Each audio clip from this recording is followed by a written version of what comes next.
surrounding the Cobalt deployment and requested a meeting Okay, to that discuss last the contract's future. temporary go offline, that was on me. That was my fuck up. That Salvara's contact Not gonna lie. mentioned Garrett by name as a factor in their concern. Salvara did not renew. The contract was $1.4 million annually. The week after the Salvara news, I heard through a colleague in engineering that a recruiter at a prominent infrastructure firm had called Aldrich's main HR line for a reference on Garrett. Standard background check, prospective hire. Whoever answered that call was not able to provide a positive reference. Garrett did not get the role. I know this because the colleague who told me knew the recruiter. Garrett's LinkedIn stayed quiet. His last post before Monday, April 7th, had been a repost of a Harvard Business Review article about high-performance engineering teams. No one commented on it after... All right, I gotta go run to the restroom, grab some coffee. I'll be right back. Hang tight. That is the part people always want to know. I did not leave. I did not get promotion along the way. This is how that goes. What happened was that Delphine's audit findings cleared my record formally, and the postmortem was reissued with corrected attribution. The version of the postmortem that went into the official record said that the access log said the configuration change that caused it to go long after was made by Washington University. My user account belonging to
I always smile back and say something like, "That's so sweet of you to think of me." But I'm really focused on my career right now.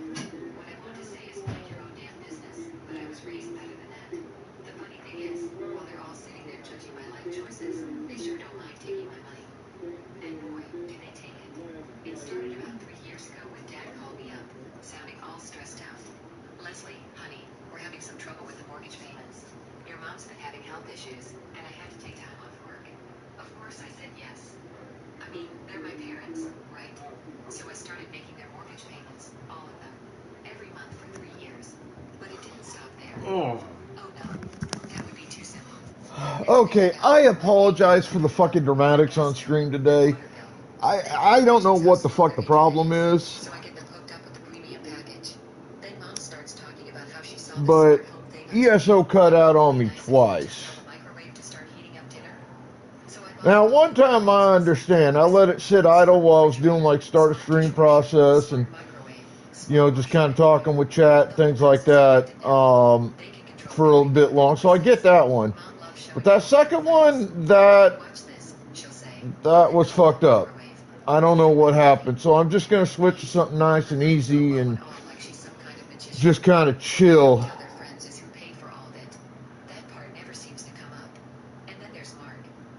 I mean, I wanted to play ESO. I've actually been really looking forward to ESO. I have access to it because my PlayStation Plus Premium membership.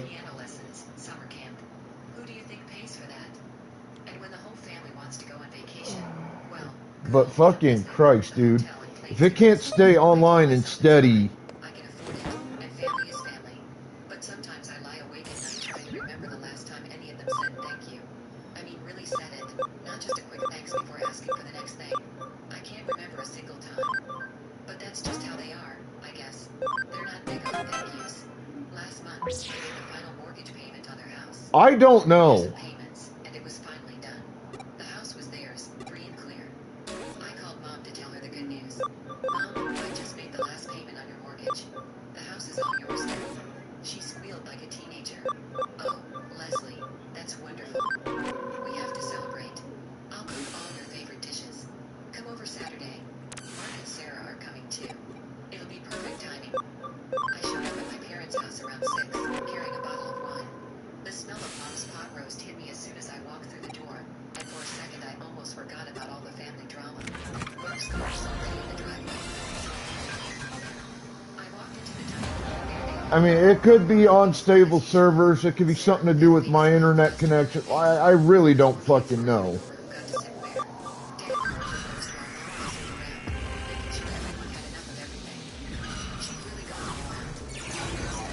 Potatoes, green beans, her famous dinner rolls, and apple pie for dessert. It was like Thanksgiving in April. "So," Dad said, settling into his chair, "this is a special day. Our house is finally ours. Thanks to Leslie," Mark said, but there was something weird in his voice. Like he was reading from a script. "Yes," Mom said, glancing at Dad, "thanks to Leslie." The kids were too busy eating to pay attention to the adults, but I noticed Mark and Sarah exchanging looks. They kept doing it throughout dinner, like they were having some kind of silent conversation. After we finished eating, Mom got up to clear the plates. "Before we have dessert," she said, "your father and I have something we want to tell everyone." She walked over to the sideboard and picked up a manila folder. My stomach dropped. Nothing good ever came from manila folders at family dinners. "What's going on?" I asked, but Mom just smiled and sat back down. "Well," she said, opening the folder, "your father and I went to see Mr. Peterson at his law office last week." Mr. Peterson was the family lawyer. He'd handled my parents' wills years ago, back when I was in college. "We decided it was time to update our will," Dad said. "You know, make sure everything is in order." I looked around the table. The kids were still eating, completely oblivious. Mark and Sarah were sitting perfectly still, watching my parents like they were at a movie theater. "We've been thinking a lot about the future," Mom continued, "and what's best for the family." She pulled out a document and set it on the table. I could see the lawyer's letterhead from where I was sitting. "We've decided," she said, looking straight at me, "that when we pass away, everything we have, the house, our savings, everything will go to Mark and his children." The words hit me like a punch to the gut. I sat there staring at her, waiting for the part where she mentioned me. But she just kept talking. "We know you're doing well for yourself, Leslie. You've got your career, your house, your savings. You don't need anything from us. And Mark has 4 children to think about, Dad added. College funds, weddings, all those expenses. It just makes sense. I finally found my voice. Wait, what? You're cutting me out of the will completely? Mom didn't even flinch. We're not cutting you out, honey. We're just being practical. You don't have children to provide for. You don't need the money. But I started, then stopped. My brain was trying to process what was happening. Did you do this on purpose? Wait until after I paid off your mortgage? The question hung in the air like a bad smell. Mom and Dad looked at each other, but neither of them looked embarrassed or ashamed. If anything, Mom looked annoyed that I was making a big deal out of it. Leslie, she said in that patient voice she used when I was a kid and having a tantrum, you need to understand that family needs helping each other. You're in a position to help, so you help. That's what family does. But you're literally telling me that I'm not getting anything when you die because I already have money. Money that I earned. Money that I used to help you. Sarah cleared her throat. Leslie, I think you're overreacting. Your parents are just trying to be fair. I turned to look at her. She had this smug expression on her face, like she just won something. Fair, I said. How is this fair? Well, Sarah said, adjusting her position in her chair, Mark and I have been struggling financially. We've got 4 kids, and you know how expensive everything is these days. You're single, no kids, making good money. You don't really need an inheritance. Plus, Mark added, you've always been the successful one. You've got your fancy job, your nice house. We're just trying to make ends meet. I felt something hot rising in my chest. Are you kidding me right now? I've been paying your mortgage for 3 years. Leslie, Mom said, I think you need to calm down. This is supposed to be a celebration. I stood up from the table. No, I'm not going to calm down. This is unbelievable. I've been financially supporting all of you for years, and now you're telling me that I'm not worth including in your will because I'm too successful? You're being dramatic, Sarah said. Maybe you should talk to someone. A therapist or something. This level of anger isn't healthy. I stared at her. You want to talk about healthy? If I'm such a terrible person who doesn't deserve to be in your will, why do you all keep taking my money? The table went dead silent. Mark looked down at his plate. Sarah's face turned red. Mom and Dad just stared at me. I looked around the table at all of them. My family, the people I'd been supporting for years. The people who just told me I wasn't worth their inheritance because I was too successful. You know what? I said. I'm going to remember this, all of it. I grabbed my purse and headed for the door. Behind me, I could hear Mom calling my name, but I didn't turn around. I walked out of that house and slammed the door as hard as I could. The drive home was a blur. My hands were shaking on the steering wheel, and I kept replaying the conversation in my head. They'd planned this. They'd waited until I paid off their mortgage, then dropped this bomb on me. When I got home, I poured myself a glass of wine and sat on the couch, staring at the wall. I felt angry and hurt and stupid all at the same time. How had I not seen this coming? But mostly, I felt done, just completely done with all of them. I woke up the next morning with a headache and a bad taste in my mouth. The wine hadn't helped, and neither had the 3 hours I'd spent lying in bed replaying every word from dinner. But something had changed overnight. The hurt was still there, but it was getting pushed aside by something else. Something that felt a lot like determination. I wasn't going to just take this lying down. I called my lawyer first thing Monday morning. David Morrison had handled my house purchase and set up my will, so I figured he'd know about this kind of thing. Leslie, he said when I explained the situation, I'm sorry this happened to you. Family disputes over money are never easy. But is there anything I can do? I mean, I paid their mortgage for 3 years. Doesn't that count for something?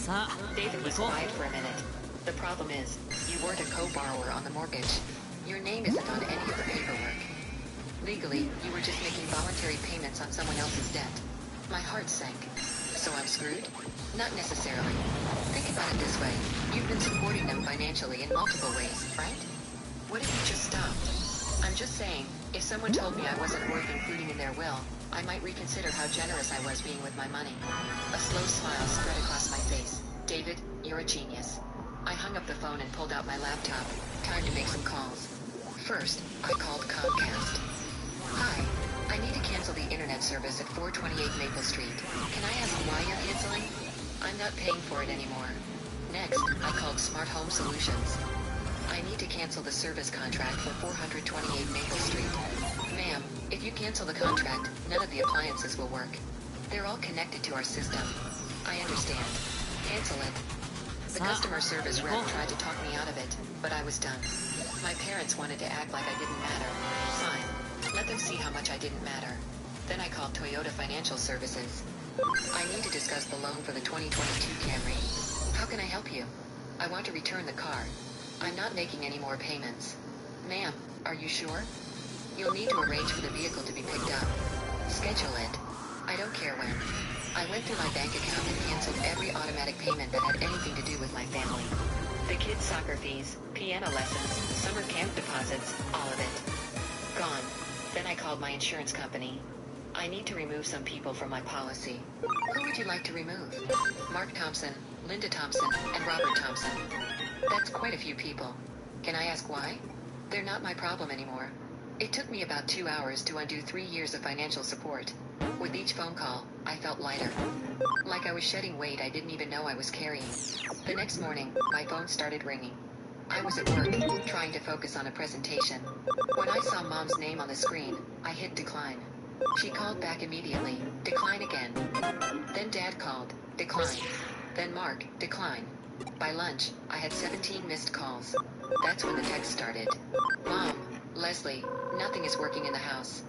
The internet is down and all the appliances stopped working. Call me back. Dad, what did you do? The TV won't turn on and the dishwasher is dead. Mark, they came and took my car. They took my car. Call me back right now. Sarah, this is childish. Your parents are elderly and you're acting like a spoiled brat. I deleted every single text without responding. Let them figure it out. That evening, I was home making dinner when my doorbell rang. I looked through the peephole and saw all 4 of them standing on my porch. Mom, Dad, Mark, and Sarah. They looked pissed. I opened the door but didn't invite them in. What do you want?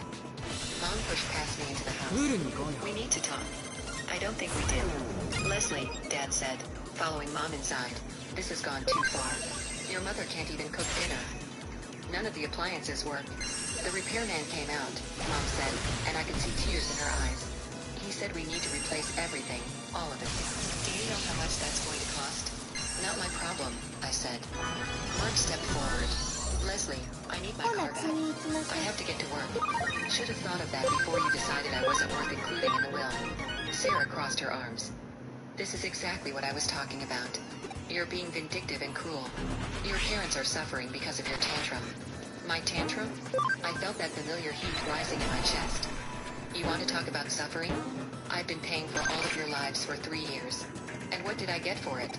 A big fat nothing in the will and a lecture about how I need to find a husband. We never asked you to pay for everything, Mom said.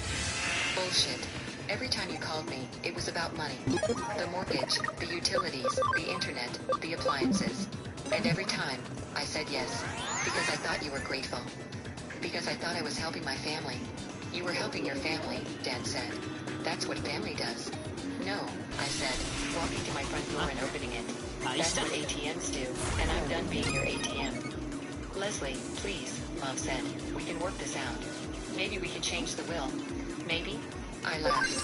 You think maybe is good enough? You waited until I paid off your mortgage to screw me over, and now you want to negotiate? It's not like that, Mark said. It's exactly like that. You're all leeches. You've been sucking money out of me for years, and the second I'm not useful anymore, you cut me loose. That's not true, Sarah said. We appreciate everything you've done. Really? When? When did you appreciate it? Because I can't remember a single thank you from any of you. They all stood there looking at me like I'd lost my mind. Maybe I had. Maybe I'd finally lost it, and this was what sanity felt like. Get out, I said. All of you. Get out of my house and don't come back. You made it clear that I'm not getting a cent from you when you die. Well, guess what? You're not getting a cent from me while you're alive. I stood there holding the door open until they finally left. Mark was the last one out, and he turned around like he wanted to say something. Don't, I said. Just don't.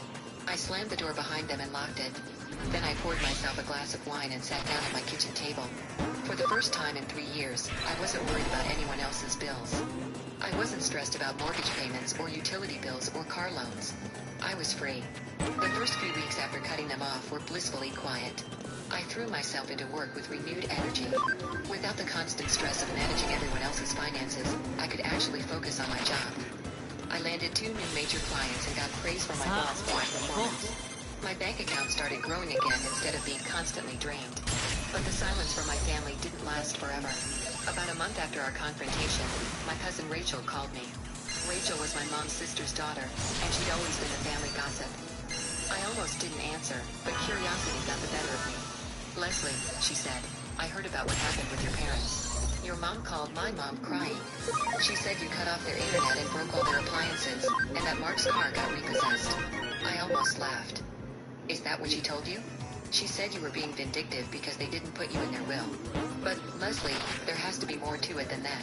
Rachel was fishing for information, but I decided to give her the whole story. Why not? If my parents were going to spread their version around the family, I might as well tell the truth. Rachel, I paid their mortgage for 3 years every month without fail.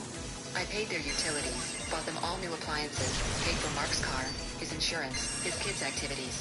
I basically supported the entire family financially. Wait, your mom never mentioned any of that.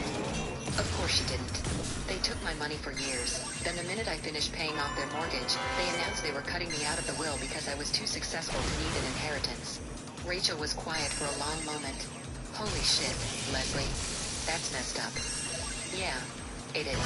So I stopped paying for everything. If I'm not worth including in their will, then I'm not worth supporting financially. Good for you, Rachel said.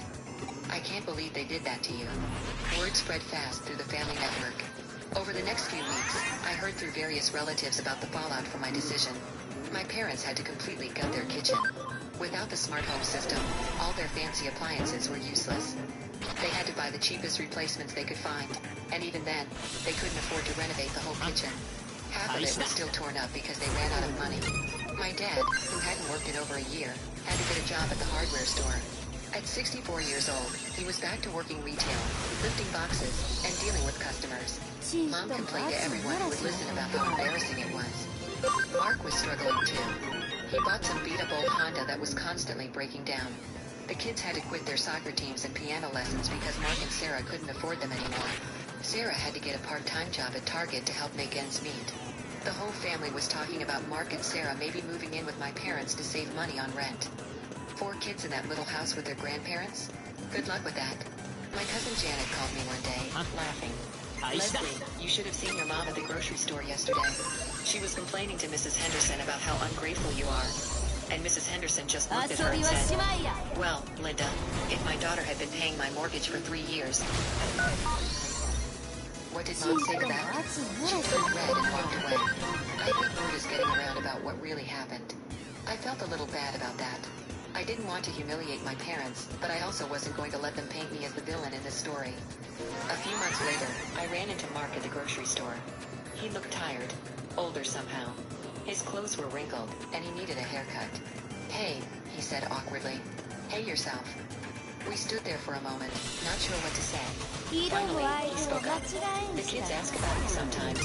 They don't understand why you don't come around anymore. Maybe you should explain it to them.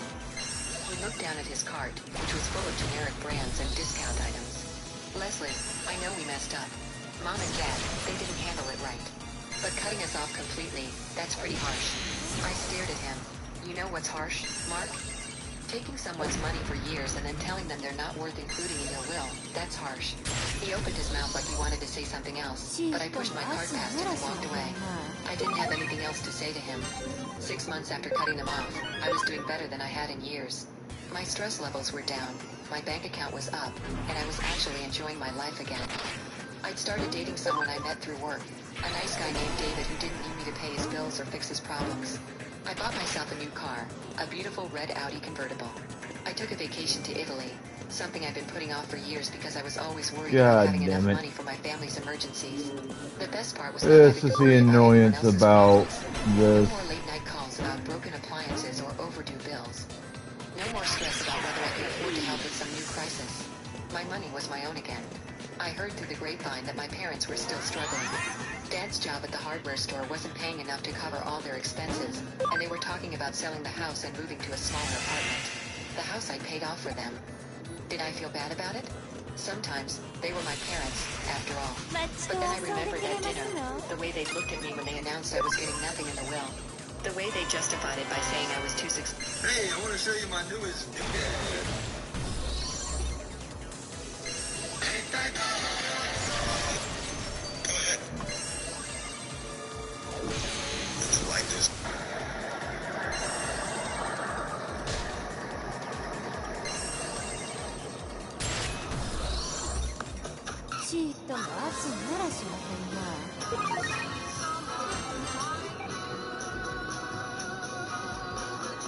During a storm, Dad evacuated the whole family, but left me behind with the pets. Mom took the last one. They wanted to torch the house down from outside. They even cut the power before they left. I sat in the dark with all the cats.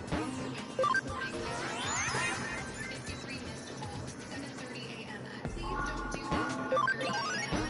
Please, we're wrong. She never finished the sentence, but I did. I've been finishing my mother's sentences since I was old enough to understand what she would not say. My name is Arden Pierce. I am 27, and I work nights at an emergency veterinary hospital outside Milwaukee.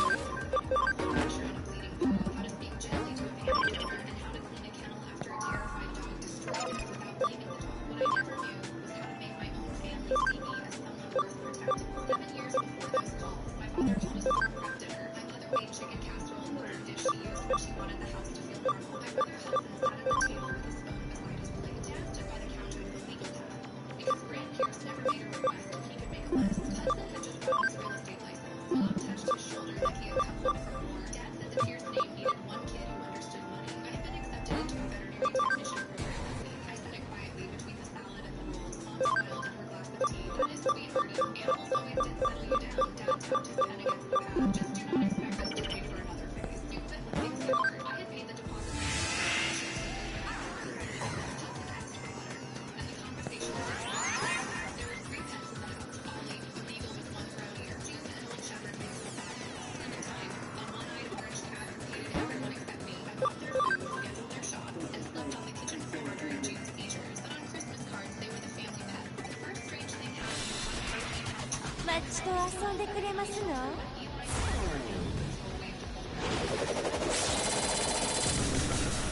Here's restoration and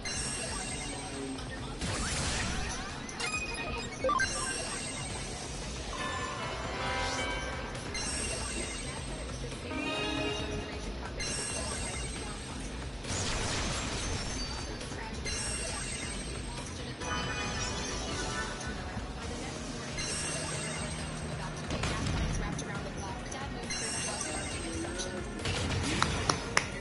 Mom and Hudson moved down, tools wrapped in tarps. Baby was in plastic bins. I stood in the hallway. Dad didn't Pokeballs out.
遊びはしまいや。 It did not sound like one thing. It slapped, pressed, whined, and shoved. Water slid under it in a thin line. June panted so hard her teeth clicked. Ollie pulled until the red leash burned my palm. Clementine growled in the carrier like she had personal history with hurricanes. I called her voicemail, Dad, voicemail. Hudson declined after 2 rings. With my phone on its dead, I called the county non-emergency line. The county didn't I was left in a mandatory zone with 3 animals. I am sheltering inside. Pause. Are you injured? No. Stay away from exterior walls. I have your address. I did not know her name. 遊びはしまいや。 I did not know she lived behind us. I did not know she wrote involuntary shelter in place with her attachment. On the shelf above the washer. Yo, sup, Rainy?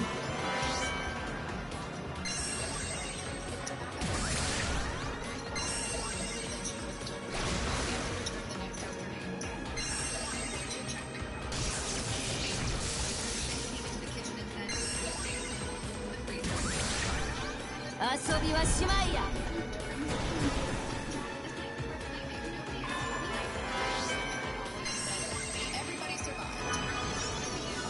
Volunteered became brave. Well, I'd be doing better if trying to play ESO on stream hadn't been giving me shit fits.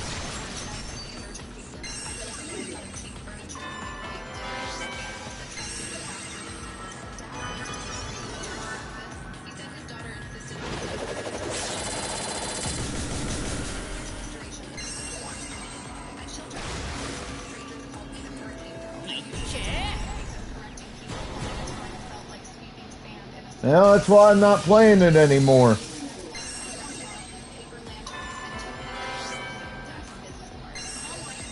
It kept kicking me offline, and I was like, nah, I ain't dealing with that bullshit.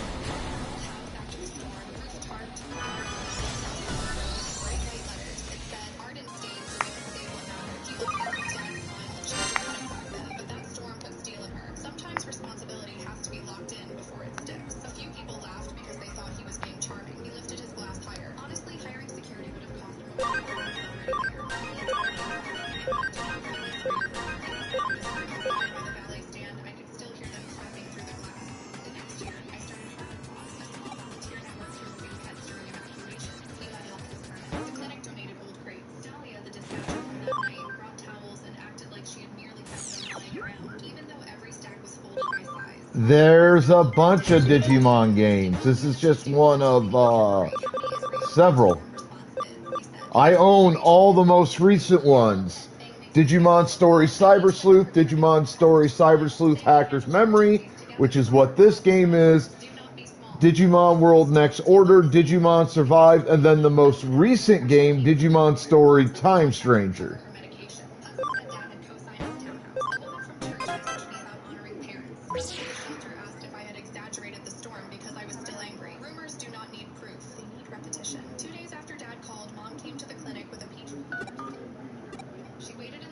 Those are all the Digimon games that have come out in like the last decade or so.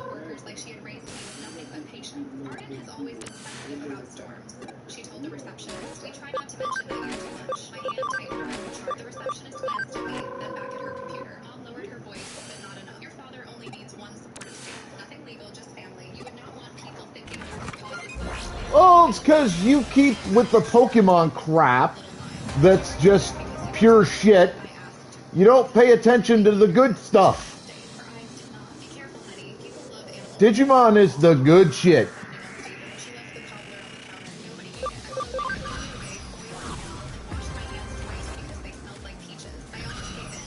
Stop giving into that Pokemon crap. Pokemon is trash.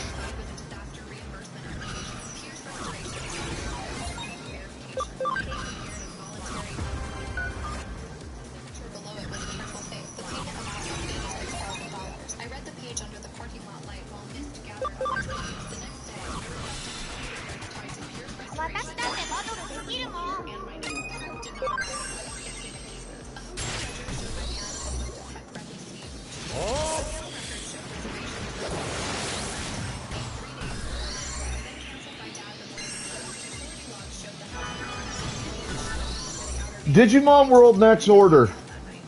Out of the most recent Digimon games in the last decade or so, in my mind, that was the best.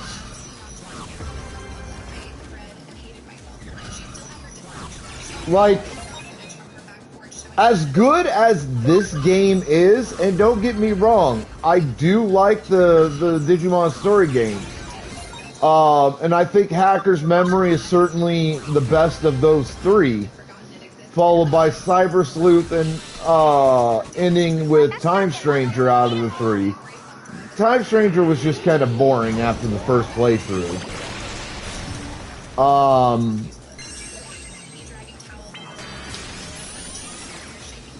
And then, you know, there's Digimon Survive, which I thought was a phenomenal game, to be honest. But you know, it's a visual novel story. You know, it's a digital novel style of game, so there's like 80-90% of it is characters talking and character interaction, which could get, no offense, super fucking annoying really, really quickly. But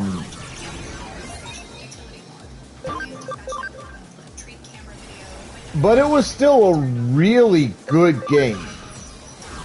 I just felt that the talking part of it could have been cut down by maybe 15-20% and it still would have been phenomenal.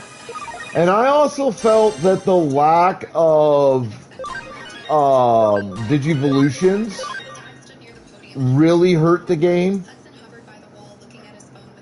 because Digivolution lines were really narrowed. I thought that was a bad idea on the part of the developers, the game devs.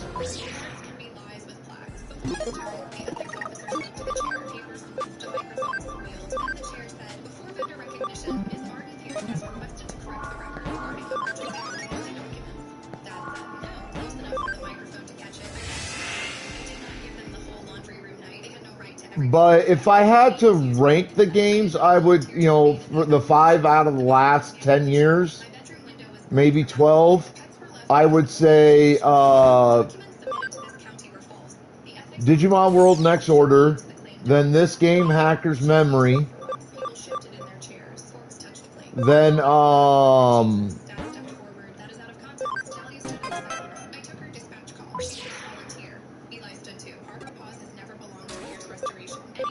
Cyber Sleuth, Survive, and Survive only gets 4th place because of the issues I mentioned. And it's only by a very narrow margin, because I really did enjoy Survive. I thought it was really, really fun. And then Digimon Story Time Stranger.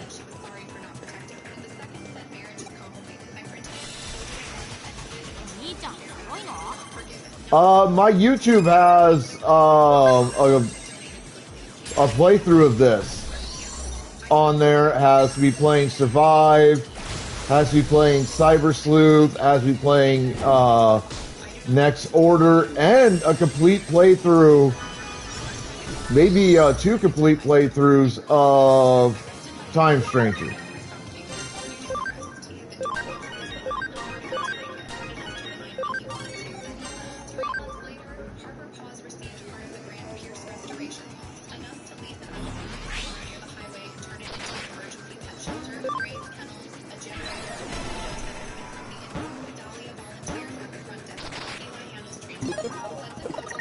Give me a minute.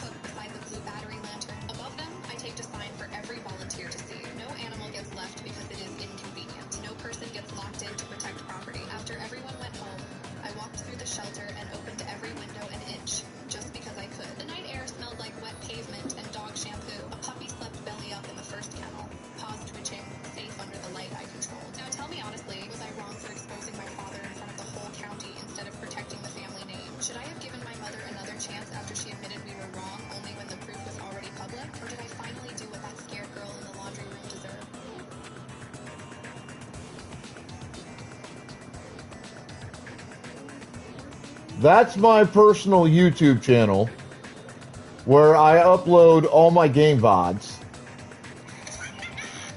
which I've been doing now for several years.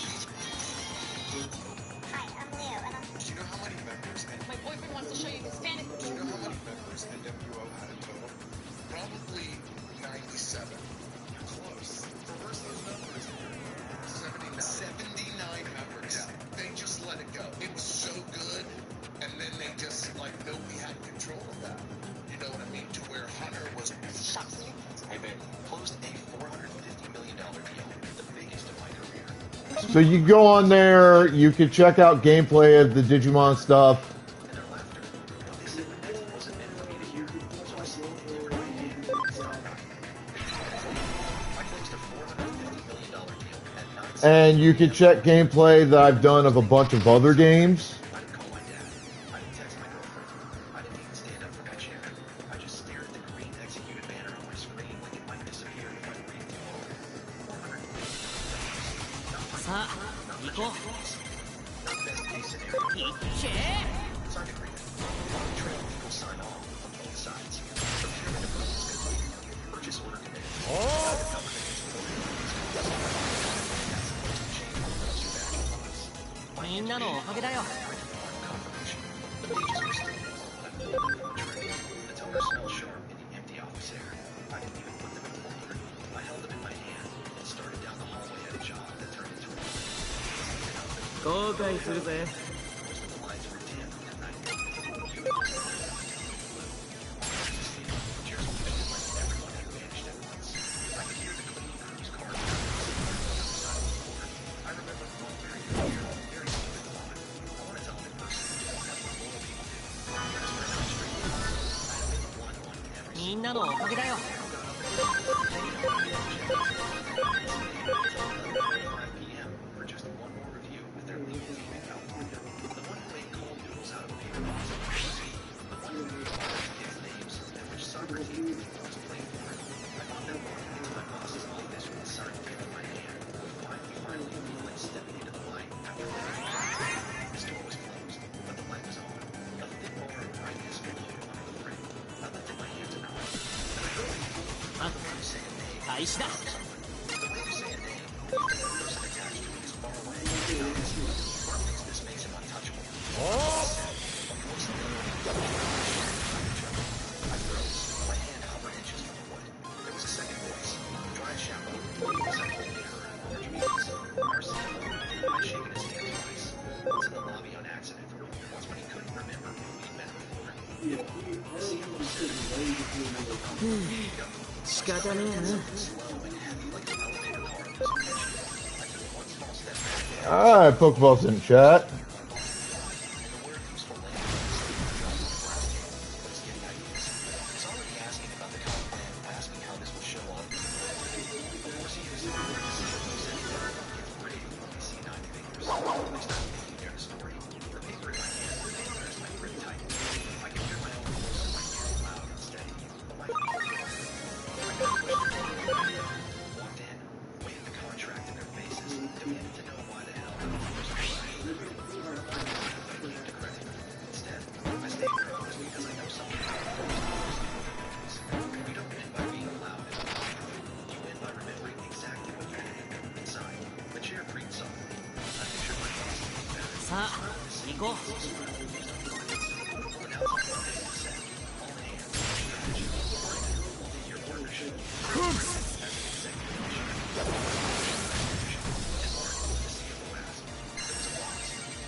ようやく終わったお疲れさ The CFO actually laughed.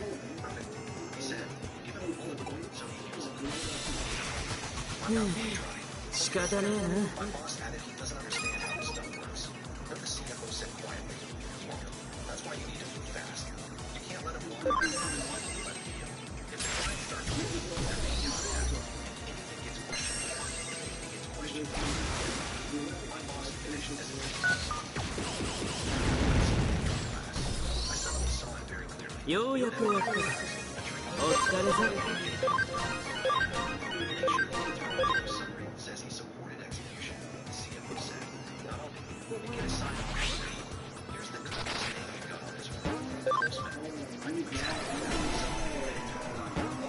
Timeline of unusual concessions risk bills now follow facing not on his line. The first place auditors and regulators.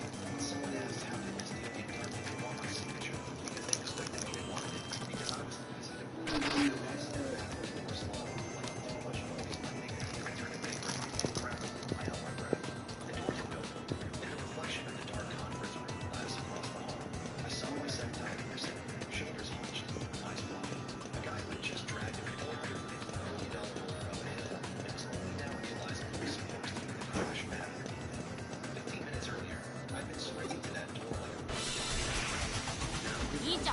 going off.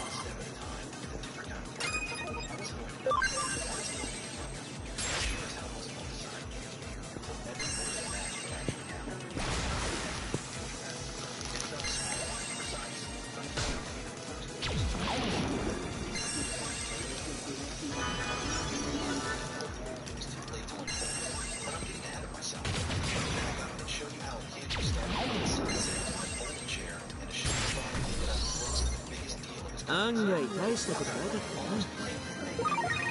And what important decision in a dark hallway hit harder than any speech I could have made? Before we keep going, hit that subscribe button and tell me in the comments what city you're watching from. Because this isn't just a story about one deal or one company. This is about how protect yourself when you finally drag something huge across the finish line. My name is Mark Davis. I'm 36 years old. Very recently, I was a senior enterprise executive at Emergency Solutions.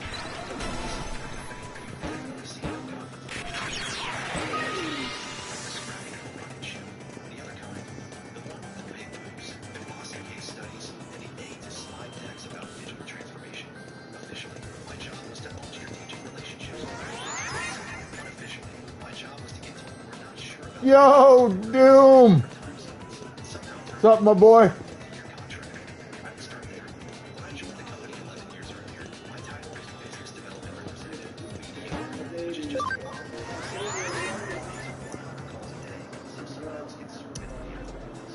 My start base was $42,000. No equity commission structure that looked good on paper, but required you to hit numbers nobody hit. My desk was What the fuck are you doing watching fucking baseball? my chair wobbled if I moved too far left. The armrest was held on with duct tape someone had applied before I even started. My first week, my then manager dropped a printed list of warm leads on my desk and said, "Start dialing. Don't worry about finesse. Just get meetings booked for the next Patrick had nothing to do with who did the most work. They had everything to do with who got their name attached to the red numbers. The first さあ行こう。 Well, Time Stranger is good, but it's not the best of the bunch. Not by a long shot.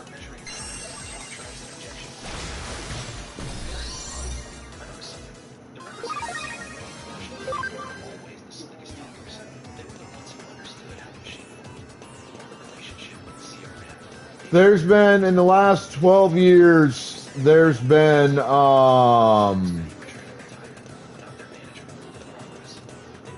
5 Digimon games. There was Cyber Sleuth, Hacker's Memory, 仕方ねえな。 Time Stranger, Survive, and Next Order. And Time Stranger's at the bottom of the list.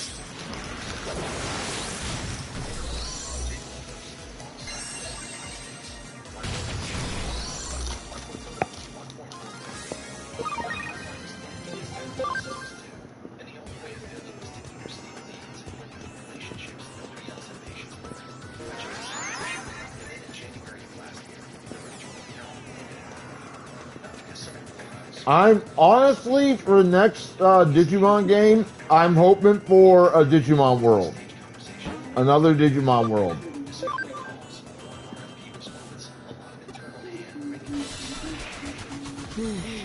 仕方ねえな。 Well, Digimon World Next Order was fucking phenomenal.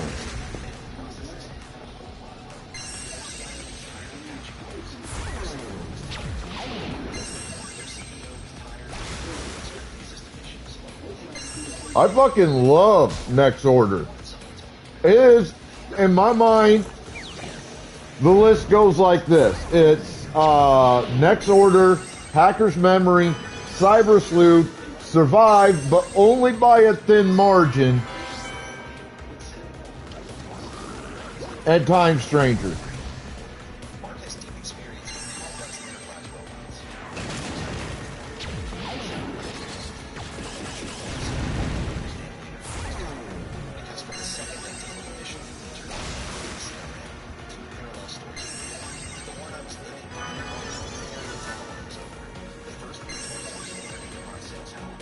was extremely hard. Stakeholder mapping, technical deep dives, performance reviews, theory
このまま突っ走れ。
something that might need to be referenced later.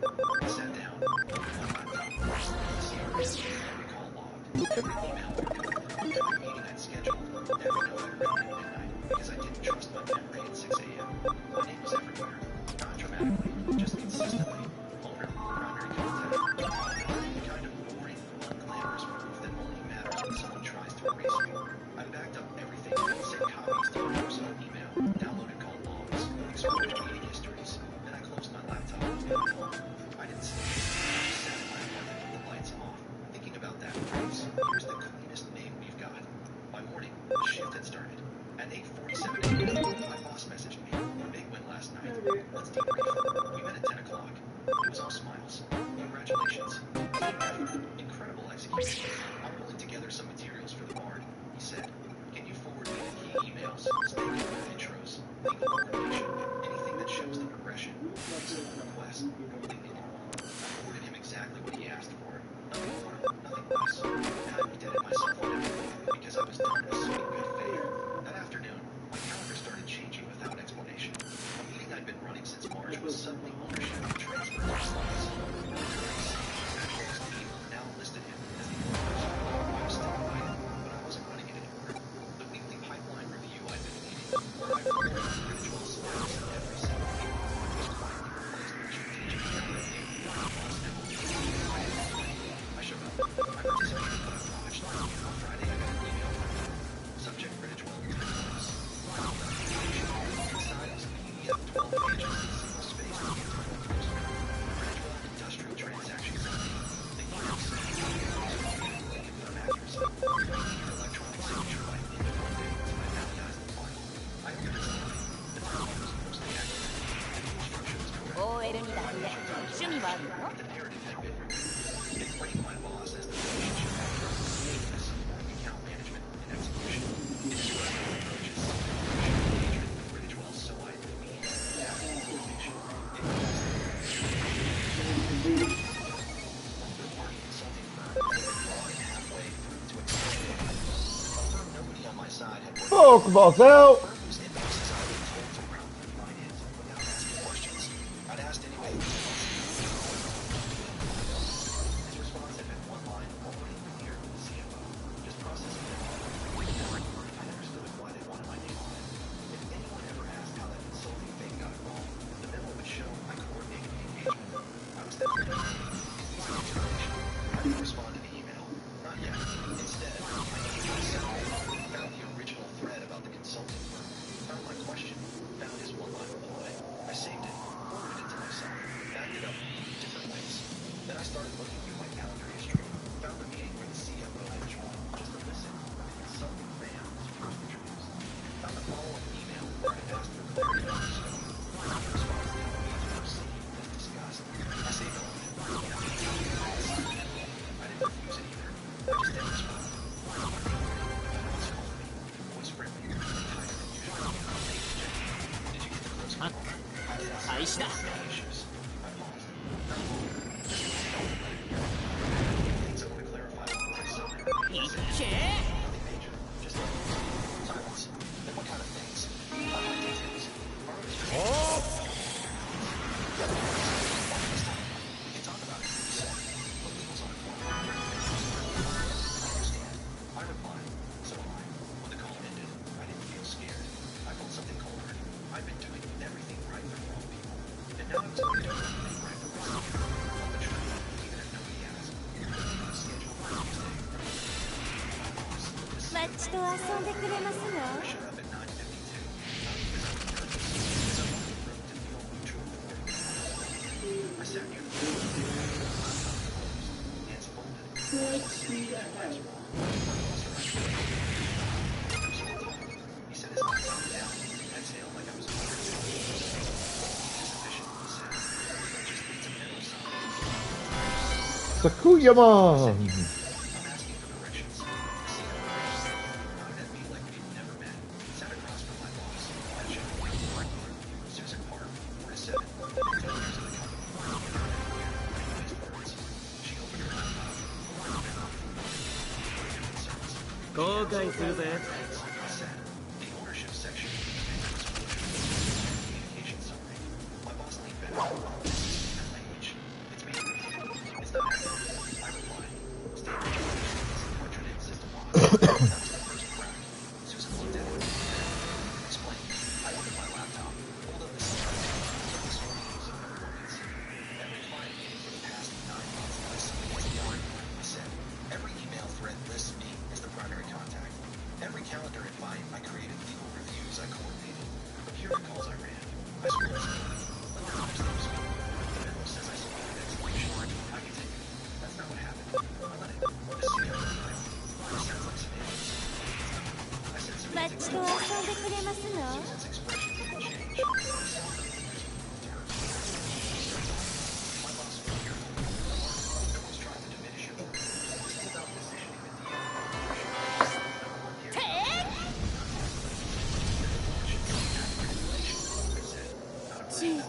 ちならしまへんな。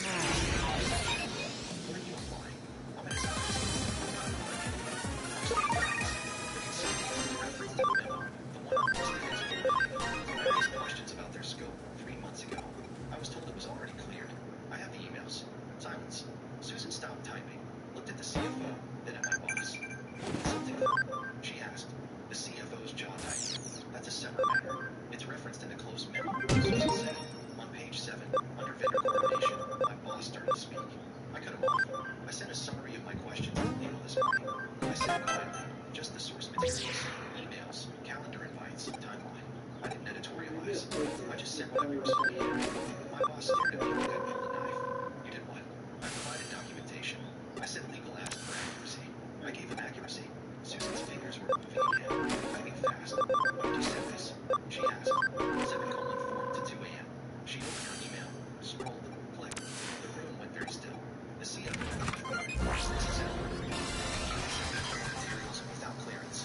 I said materials unrelated. I replied. About work I did. That's not clearance. That's my record. Susan read in silence. Her face didn't move, but her eyes did. Back and forth, scrolling. Then she looked up. I'm gonna need time to review this, she said. We don't have time. The CFO All right. said the file needs to close. I gotta run to the bathroom, grab some coffee. I'll be right back. Hang tight. Mark, don't sign the memo yet, she said.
Okay. Sorry, that took a little bit longer than it should have. I also had to switch over some laundry and put part of my house back together. So now I'm a prisoner because I'm married. No, you're a wife because you're married. She wiped under her eyes, careful not to smudge her makeup. I'm not doing this. I'm not letting you drag me back into your control issues. Then she walked past me, up the stairs, and locked our bedroom door. Our bedroom. I slept in Lila's room that night. Not in her bed, on the rug, with one of her stuffed rabbits on my shoulder. I did not scream. I did not fight. I did not pepper Phillips in the window like a baby. I opened it again. Laura had forgotten that before never came like that. He became her shield, and I became the villain in her healing story. We had shared nearly everything. Joint checking, shared credit card, bank account, the account for the trips we used to take. And one thing Laura never cared about, because she always said that the bottle is energy. Receipts. I scrolled through the credit card charges. Gas. Grocery store. Pharmacy. Lava supply. Then, 3 days earlier, a charge for $486.22 from Baylight Marina Catering. I stared at it until the letters stopped making sense. The video had shown a yacht. Not a girl's ticket. Sometimes the bank app gave merchant details. Sometimes it did not. This time it gave me more than Mara would have wanted. Baylight Marina Catering. Vessel service invoice pay. Vessel service. I took a screenshot. Then I caught myself between the was dark. Screenshots were too easy. Screenshots were too easy. Misunderstood. Taken out of context. Mara was good at that. She could take a knife sticking out of her own back and convince people to believe. So I went downstairs, opened the laptop, and logged into the credit card website. I downloaded the statement from this PDF. Then I found the transaction receipt. It had a date, and it had a note written by whoever took the order. 4 sea glass, 4 dates, champagne, strawberries, bracelet surprise. Bracelet surprise. I felt something crawl from my chest. That bracelet had not just been pulled out of the yacht. It had been part of the date. I sat there, looking in my face. なんとかなったね Mara smiled when I gave it to her. We were at our dining table then too. I was sitting upstairs. I had saved everything. Mara cried and said, "You still see?" Now I picture things that changed. The next morning, Mara came downstairs in sweatpants, hair wet, face pale without makeup. She stood by the coffee maker and made it happen. "I'm taking a mental health day," she said. I looked at the lunchbox I was packing for my lunch. She closed her eyes. 仕方ねえな Lila came running in with one shoe on and one in her hand. "Are you coming to the art show Friday?" Mara looked at her. "What art show?" Lila's face fell. "The one I told you about. We're showing you the pictures." Mara rubbed her forehead. "Which Friday?" "Augustman." Lila nodded the way children nod when they are already learning not to expect too much. That was my favorite. Not the bracelet. Not even the yacht. It was watching my 8-year-old daughter lower her hopes. Not feeling inconvenienced. 案外大したことなかった I な drove to work and did nothing for the first hour except stare at a spreadsheet I could not read. Then I called the marina. My voice was calm. Too calm. Aya said, "I'm calling about a catering charge on my card for sequence. I need an itemized receipt for tax records." The woman asked for the reservation number. I gave it. She asked for the billing zip code. I gave that too. Then she said, "Sure, I can email that to the address on the line." I almost said yes. The address on the line. I asked. She read out my email. Of course. Mara used my email because she hated managing confirmations. I was useful like that. 5 minutes later, the receipt arrived. I printed it at work. The boat name was Sea Glass. The renter name was Vince Calder. The payment card was mine. Under special requests it said, "Word is heard out, and she says she feels trapped at home." The bracelet box beside Kate. There are moments when pain becomes so exact it turns into focus. I read that line 10 times. When she says she feels trapped at home, so the lie was not just for me. It was a performance for him too. Poor Mara. Trapped in a house with a dull husband, a child, and a life she held on. Poor Mara. Living in a yacht. I folded the receipt and put it in the inside pocket of his zip jacket. Then the second expense turn came that afternoon. Our joint account sent a low balance alert. I opened it and saw $3,000 transfer out of savings. Memo, bonus deposit. Recipient, M, part personal. M, part was Mara. Main name, I did not know she had a personal account. For 6 months, I had been skipping lunches and pushing bills around because Mara said therapy was expensive and her unpaid leave had reduced. I had missed my marriage. I had told Mara to come back here by the day instead of the trampoline place. But Mara had moved $3,000 into an account under her maiden name the morning after the yacht. I went quiet in a different way then.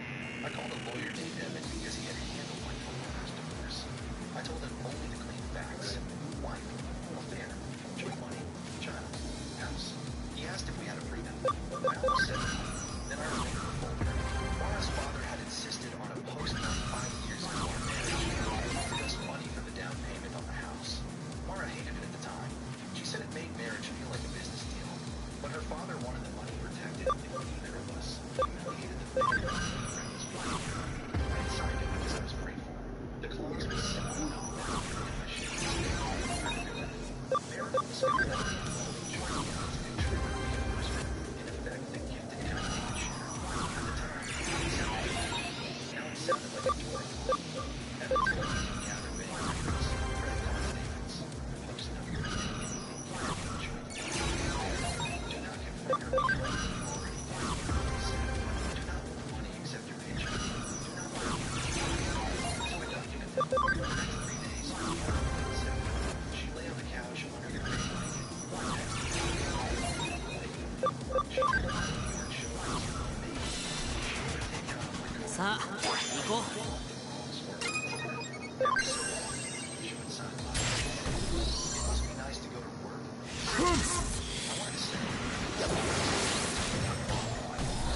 instead, happily, on Friday, Laura did not come to church. At 2:15 p.m., while I was stood proudly beside her, the mother's space was empty. The drawing had me holding Lara's hand in our house. Mara was there too, but she was drawn far away. Beside her, さあ行こう Lana had written Mommy's friend Vince. I felt my ears ring. Baby, I asked something in his face. Lana shrugged. Mommy said he helps her feel calm. I heard her on the phone. She said Daddy would never understand. That was the seeded twist. No, I did not know. I took a picture of the drawing, not to use against Mara. I told いっ myself け I took it because it looked like Mara, and I needed proof that I had not imagined it. Then, Mara came home with shopping bags. From a boutique downtown where a single blouse cost more than an electric bill. She saw the smart on the counter. How was it, she asked. She looked for you. Mara drew my bags. I told her I might not make it. 挑む相手を間違えにしたな Retail therapy is therapy. Why was she still? Just for a second. Then she smiled. Small. No.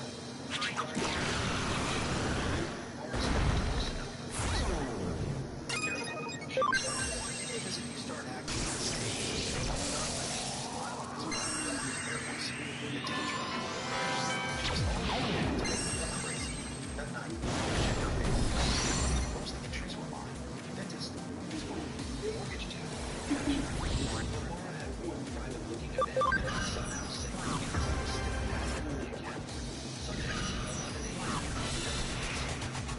後悔するぜ The next day, a Saturday, I spent my energy and asked me to take Lila to the park.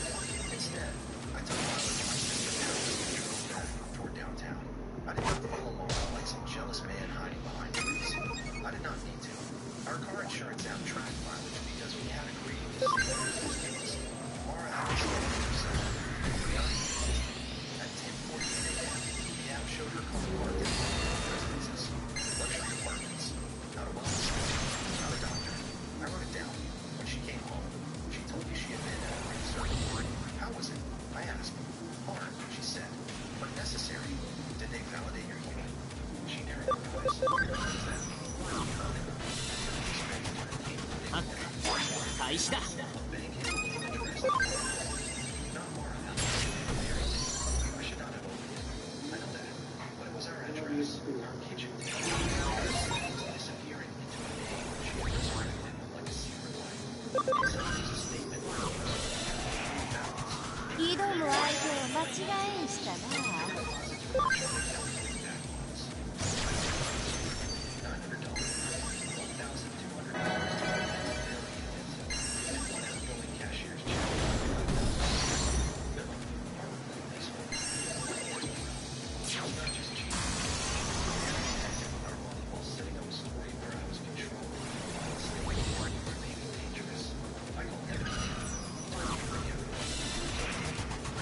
主婦を舐めちゃダメよ。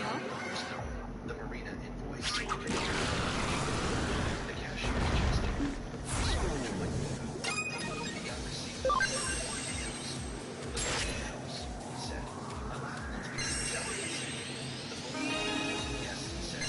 It ties the social media and catering together. Same event, same date, same person, paid with marital funds. See class. Paying for something else. Every month first. 仕方ねえな。 Pokeballs out. Requests to transfers, reimbursement claim post emergency parent for school or change of residence without written agreement. The fourth suspense turned portion was served. On Wednesday night, she started crying at dinner. Mommy said words of spaghetti on her fork. This house emotionally, she said. 廃止だ。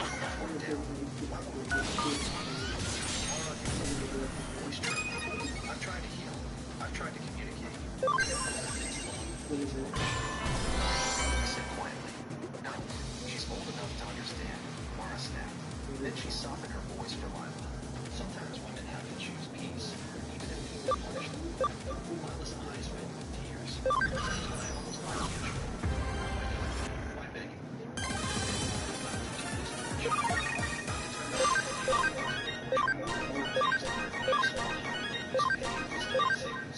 Instead, I stood up. Lila, go upstairs and brush your teeth. But dinner, please, sweetheart. She went. Mara wiped her cheeks, but the tears had stopped too cleanly. You see, she said, this is exactly what I mean. You shut down anything that doesn't serve you. I walked to the hallway table and took the folded Marina receipt from the drawer where I had placed it that morning. Then I came back and laid it beside her plate. She glanced down. Her face changed in layers. Confusion, recognition, fear. I tapped the line with a phone name. See letters. I said, then your little tag dancing on this young very my anniversary bracelet. When you came home and told me that I didn't care about you, this receipt was already in my email. She did not open it. I tapped the special request line. Yes, sir, when she says she feels trapped at home. Bracelet box beside cake. Her throat hurt. I said, you made a marriage. Once, the doorbell rang. It was almost funny. Almost. She pushed my door. I didn't know it. That's for you. I said, super handed her the envelope. She stood barefoot in the doorway. Mascara on one eye. Spaghetti sauce drying on the other. She waited right there. Her hands shook on every page. We found that she was right. Yes, you can't just freeze accounts. You can't. You can't take the house. I'm not taking it. I'm enforcing the paper your father made us sign. At the mention of her father, the color drained from her face. Because the post note was not just legal. It was family. Her father, Daniel, was always pulled the way that made people stand straighter around him. He had paid the down payment because he trusted me to provide stability and trusted Mara to build a home. He hated public embarrassment. He hated waste. More than anything, he hated being lied to. Mara grabbed her phone. Don't you dare call my dad. I didn't know that was true. Evan's office sent him a copy because the down payment gift involved his family trust. That was the system Mara had forgotten. Not my anger, not my heartbreak. Anger. The next morning, her phone rang at 6:20. I was in the kitchen making coffee. She came downstairs pale and frantic. It's my dad, she said, like I had planted a bomb. Answer it. She stepped outside. I watched through the window as she paced the driveway. At first she was crying, then eager, then silent. When she came back in, she looked smaller. He's cutting me off, she said. I said nothing. He said if the trust has to reimburse your claim because of my conduct, it comes from my inheritance. They were the first pillar. Money, I knew. The joint credit card was hers, and a temporary order. Mara found out at the boutique, and her card declined. She called me 11 times. Vince. I answered the door. You humiliated me, she hissed. No, Mara. The card did exactly what the court order said it would. I needed clothes for my meeting. With Vince. Silence. Then she said, "You're disgusting." By Friday, Harbor Point returned the leasehold because Mara could not complete the income verification without using the frozen charter funds. Vince would not put the apartment in his name. Those are the messages she accidentally backed up to our shared cloud because she had gotten a new phone and logged into the family account out of habit. I did not read all of them. I read enough. "Mara, I need you to help with the apartment now. He's freezing everything. Vince, I'm not getting involved in your divorce. Mara, we said we'd have a place. Vince, I said maybe. Don't put this on me." They were at the second pillar. A fair partner. On Sunday, David came to the house. Mara tried to hug him. He stepped back. I had never seen him refuse her before. He asked to smoke in the dining room. Same table. Same room where I gave him the bracelet. Same room where I showed her the boat name. The bank statements. The leasehold. He did not know. That made it worse. "You used family money to fund disgrace," he said. Mara cried. I was unhappy. Daniel's mouth tightened. "Then you divorced first. You don't steal first." I didn't steal. It was my marriage too. He pointed to the receipt. "And was he part of your marriage?" She covered her face. Daniel turned to me. "I will not support her claim to the house." Mara dropped her hands. "Dad," he looked back at her. "You brought another man into money and child's worth. Do not call me for rescue." The third pillar. Family support. The house became quiet after that. Not peaceful. Quiet like after the last breaks. I was afraid. I slapped her in the bracelet. I went on the counter beside a makeup wipe and a half-empty bottle of antidepressants. For a moment, I almost picked it. Then I looked at her. At the temporary custody hearing, Mara was controlling the emotions. She said I was controlling. Obsessed with me. She said she needed healing and community. She said I was disordered. Evan did not attack her therapist. He did not need to. He showed the school attendance record. For 8 months, he was and now almost every day, he showed me his photos. My signature. It's last payments. My card. Each payment. Then he showed the car GPS on the day of marriage. I had told Lila she was inside her. She showed the drawing. It was an adult drawing. As we all know, had already been exposed to Lila's affair. My daughter's purple crayon sat there. お手柔らかにね。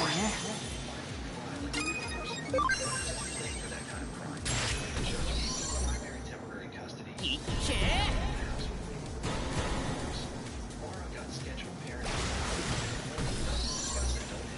みんなのおかげだよ。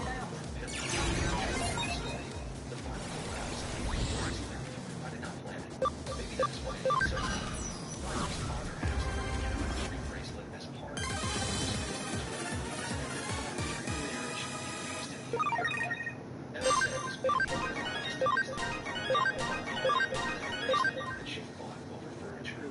It was a gift, she said in mediation. I looked at her for a long moment. It was. The mediator asked if I wanted to return it. No, I said. I wanted sold and applied to Lila's school account. Mara stared at me. You're really that cruel? I slid the receipt across the table one last time. No, I'm that clear. In the end, the house stayed with me and Lila until she finished school, with credits settled later. The frozen funds were traced.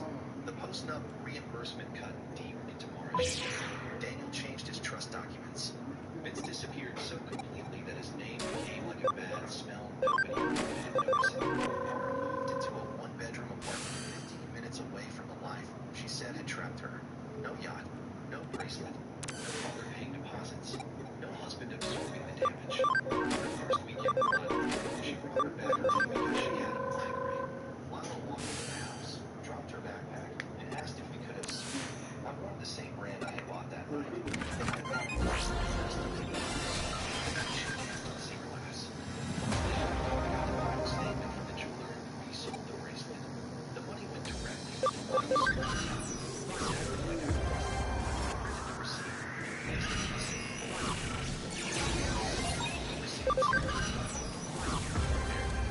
Mara texted me that night. I hope one day you'll I looked at the message for a long time, and I warned her everywhere except the parenting app. The last time I saw her, it was the rest. It was the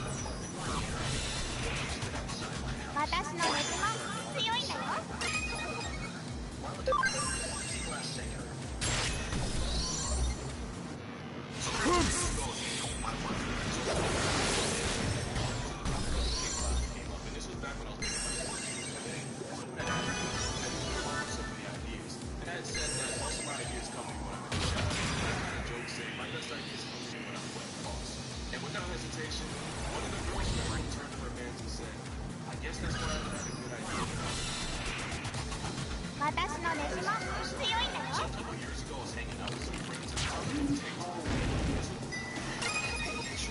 9:47 a.m. My ex laughed.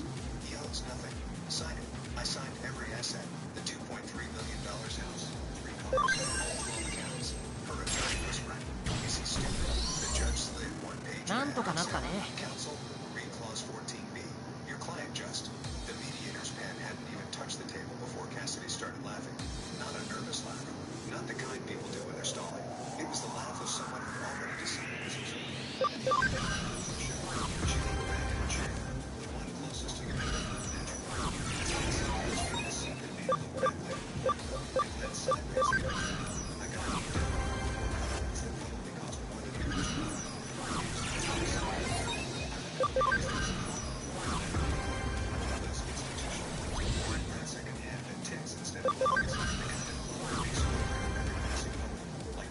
I really wish there was a way to speed this up a little bit and do this stuff faster, but there's just not. You've got to go by the inbuilt rules for movement and all, and that's about all there is to it.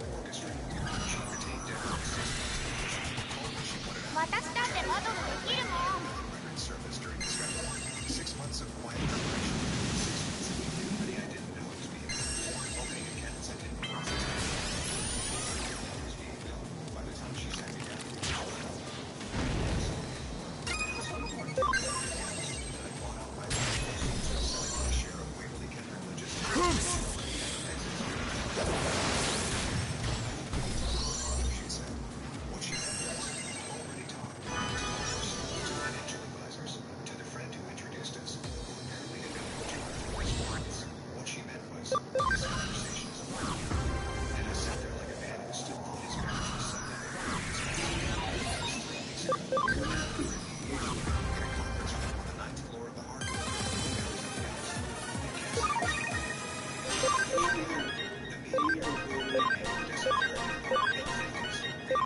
mediator, the kind of person who'd seen enough divorces to stop being surprised by any of them, set her folder down and looked at me. Mr. Colquitt, we've gone through the proposed terms. Your wife's counsel has presented a division that assigns primary ownership of the Thornfield property, all 3 vehicles, and the 12 financial accounts to Mrs. Colquitt, with you retaining nothing. Cassidy interrupted. He retains nothing. That's the point. Devereaux put his hand on Cassidy's forearm. Ooh, we're going after that memory up. Hell yeah. A memory up, bitch. Those are fucking key in this game.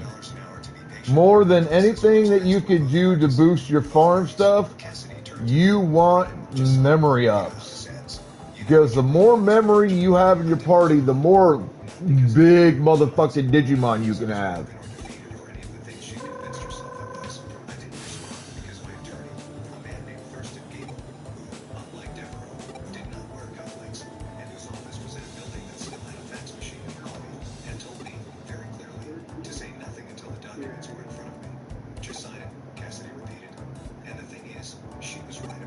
Yes, we do, especially for the final fight. Every single page.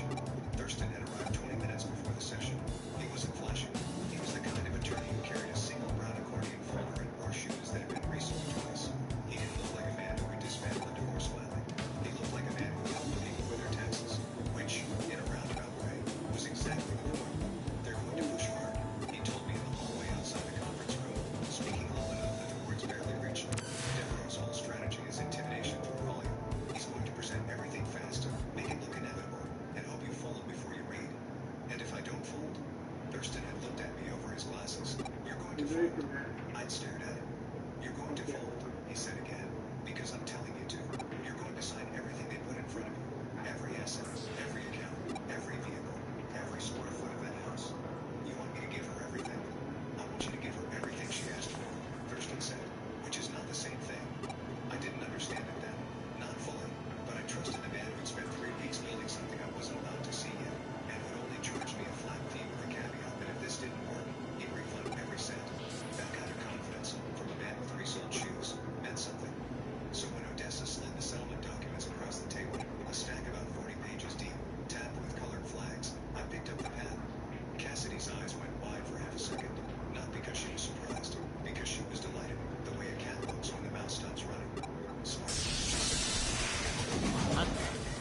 開始だ。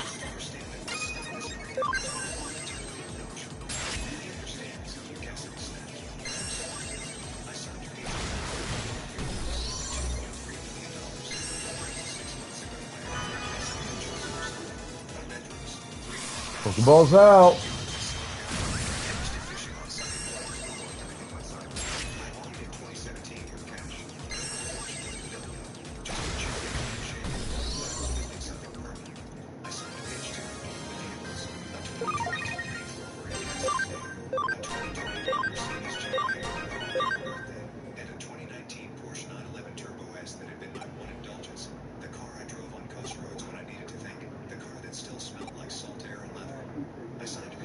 So, just if you haven't played these games before, I'll try to explain this a little bit.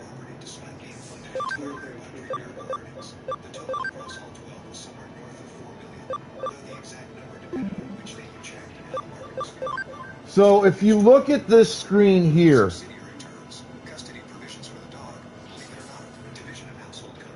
this is my party screen.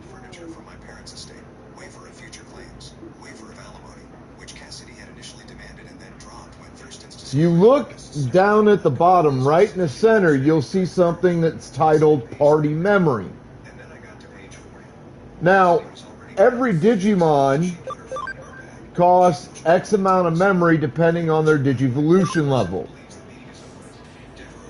If you look, I brought up my Digimon here. If you look down in the bottom left of the screen, underneath the portrait of the Digimon, you'll see the type, the attribute, its Digivolution level at the moment, which is Ultimate, which is third stage evolution, and then how much memory Ultimate level costs you. 12 memory per Ultimate level in your party. Rookies are 5 memory. And training is 3 memory.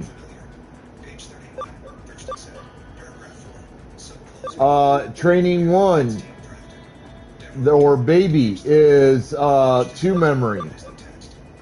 And Mega, this Mega, which is a special DLC Mega, is 6. But typically Megas are like, I think, 18 or 20. They cost more than an Ultimate.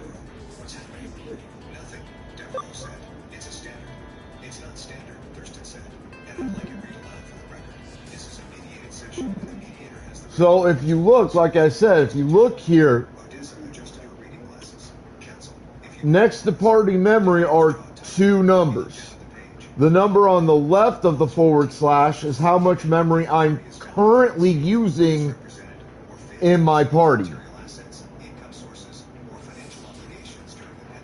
The number on the right of the / is my current maximum memory usage.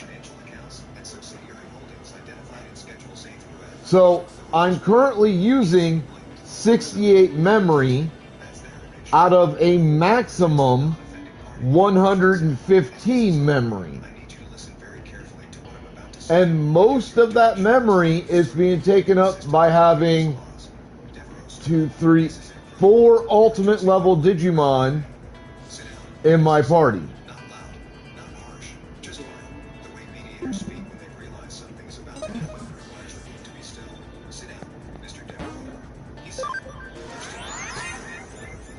So the higher they go, the more they cost, the more they take up, like I'll show you. Let me go to Digivolve. We'll go to Dinobemon.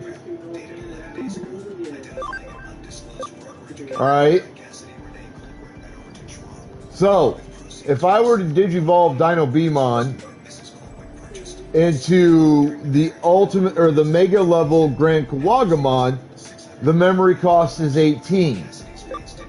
If I go through the full true line and go into Impel Draymon Dragon mode, which is what you see on the screen here, That is 20 memory. Balance of $219,000. This account was not disclosed in Mrs. Colwood's financial affidavit, which was filed under penalty of perjury 14 days ago. Devereaux's face had gone the color of old paper. Document 3. Now let's go here. Dragomon, who's currently taking up 12 memories. If I go to Ibimon for his Mega, it's going to be 16 memories. If I go to Leviamon, it will be 22 memory. If I go to, I don't know what Digimon that is, but that's going to be somewhere between 16 to 20 memory. Probably be 18 memory for the unknowns. We go Leelamon, using 12 memory. Dino Beamon is currently using 14 memory at Ultimate. So let's check Leelamon. We have an unknown. And we have Lotusmon for Omega, which will be 18 memory. And Rosemon for Omega, which will be 18 memory. Now, here's the thing. Rosemon has an additional Super Mega form called Rosemon Burst Mode, which I think costs extra memory. Dino Beamon's Impel Draymon mode, Dragon mode, also has a Mega Mode Plus form called Impel Draymon Paladin mode, which will be more expensive memory-wise. It also has an alternate Mega form.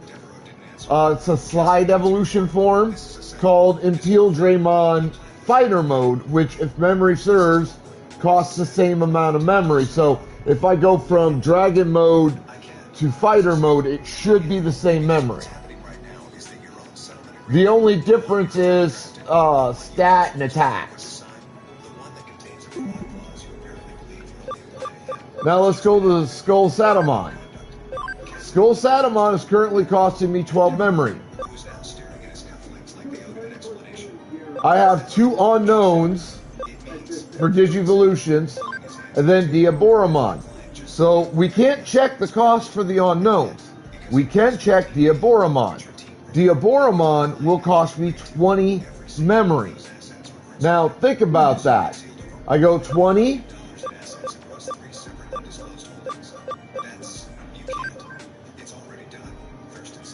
18, so that's 38. If I could get into this, it would be 22, but I won't meet the stats. So I'll have to go here or here. This will cost me 16. So we're at 38, 44, 54 memory. I'm going here for this one. That's 20 memory. 54, 74 memory. Just for those four Mega forms.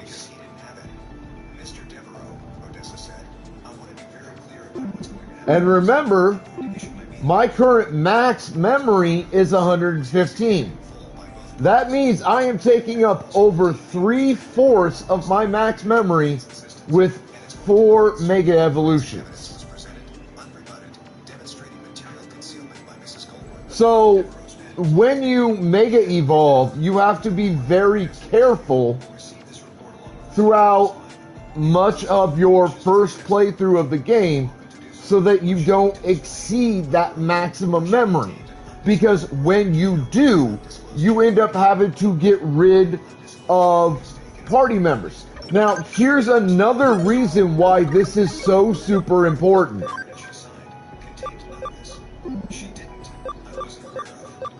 Let's come down here. There's another thing in this game called hacking skills. Now, these hacking skills require that you meet certain requirements. Wall crack level 1. I have to have at least one Digimon in the party. Level 2, I have to have 4 or more Digimon who are rookie level or better. Level 3, I have to have 4 or more Digimon who are champion or better. Level 4, 4 Digimon who are at least ultimate level Digivolution or higher. Code scan, I have to have a data type. For copy paste, I have to have a vaccine type. For stealth hide, I have to have a virus. For the high securities, level 1, I have to have an ultimate or higher. Level 2, a mega or higher. Level 3, there have to be 5 or more Digimon in my party at mega level or higher. So mega level or mega level plus level Digimon. Function calls. I have to have a free type for level 1, and there has to be a free type who is at least rookie or higher for level 2. Route access. A champion level. Power control. An electric Digimon, which I don't currently have, I don't think. Visualizer. I have to have a data champion or Digi at champion level or higher. Restoration. Vaccine at champion or higher. Free gate. Free Digimon at champion or higher. Acceleration. Virus Digimon at champion or higher. So when you're choosing evolution lines and things of that nature in this game and in Cyber Sleuth, you not only have to keep in mind constantly how much max memory you have available, but you have to have your hacker skills in mind at all times.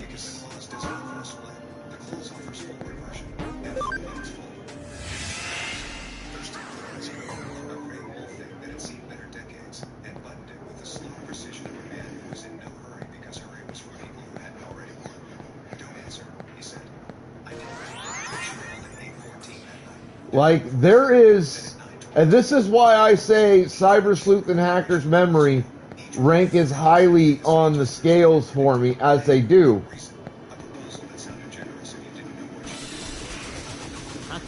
There's so much information you have to keep in mind and so much strategic thinking that has to go into every aspect of this game. There is very few of the modern Digivolution games where strategic thinking is as much of a hardcore, like, built-in necessity as this and Cyber Sleuth.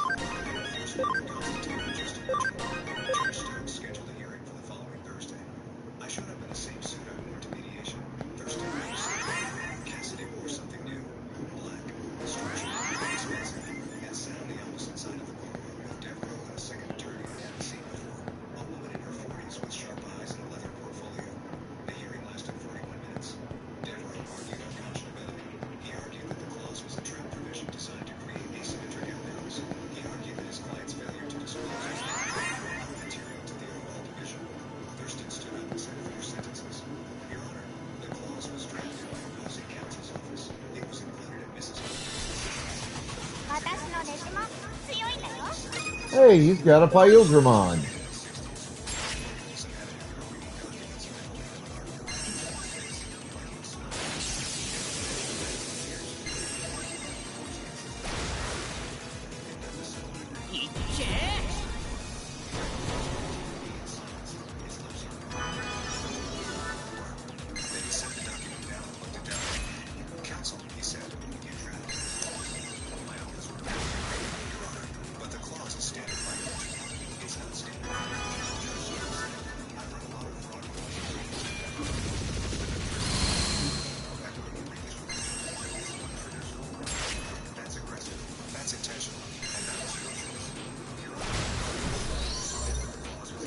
なのおかげだよ。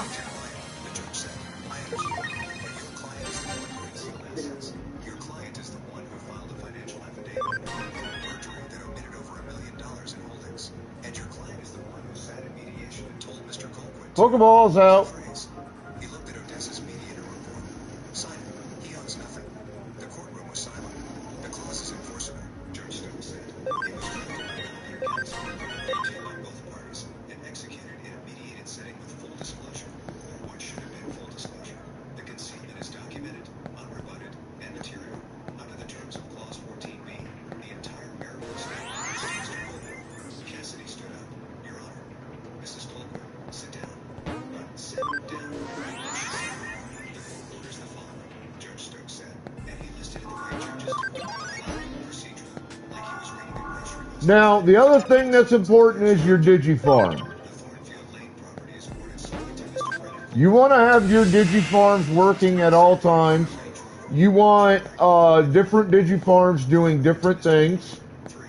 All 12 at all times. financial schedules A through F are awarded to Mr. Colquitt, with all joint account signatory authority transferred within 14 business days. The undisclosed accounts. I think you get, it's either 4 or 5 Digifarms at most. Holdings are to be added to the marital estate and are also awarded to Mr. Colquitt. Sa a, 行こう。 Mrs. Colquitt's financial affidavit to the district attorney's office for review regarding that is not a sanction. Mrs. Colquitt to understand that this court takes certain statements seriously. いっけー。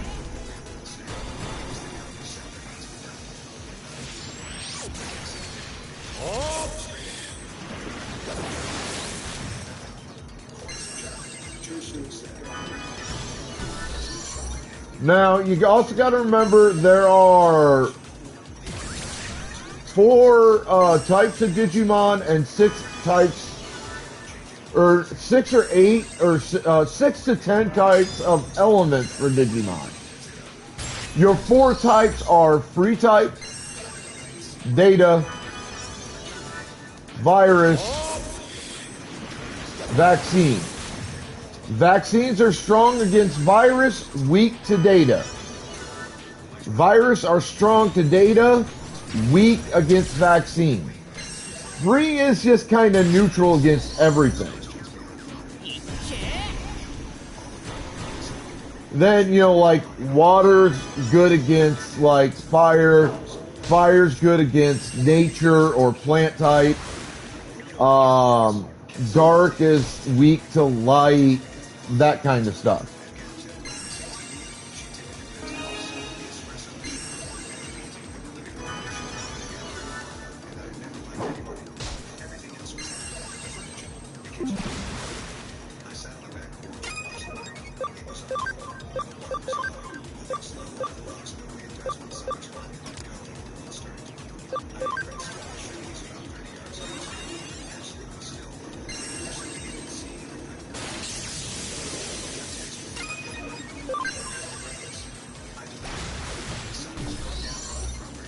なんとかなったね。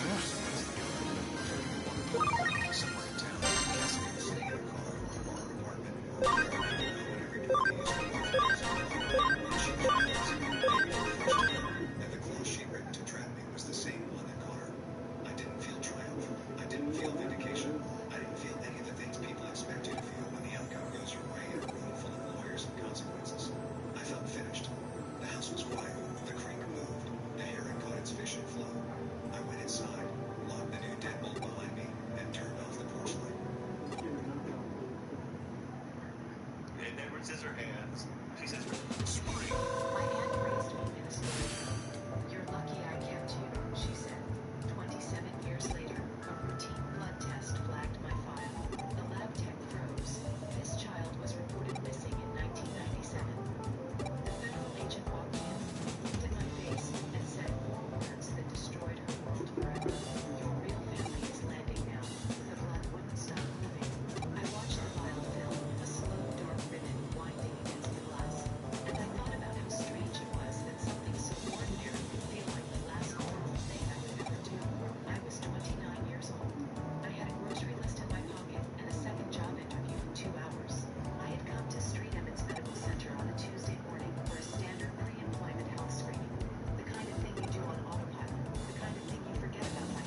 So, do I tell the cops that he used to be a hacker, or do I not tell them?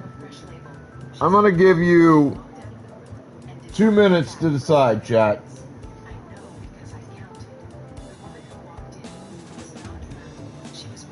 And remember, he just applied to be a cop, and he has stopped hacking.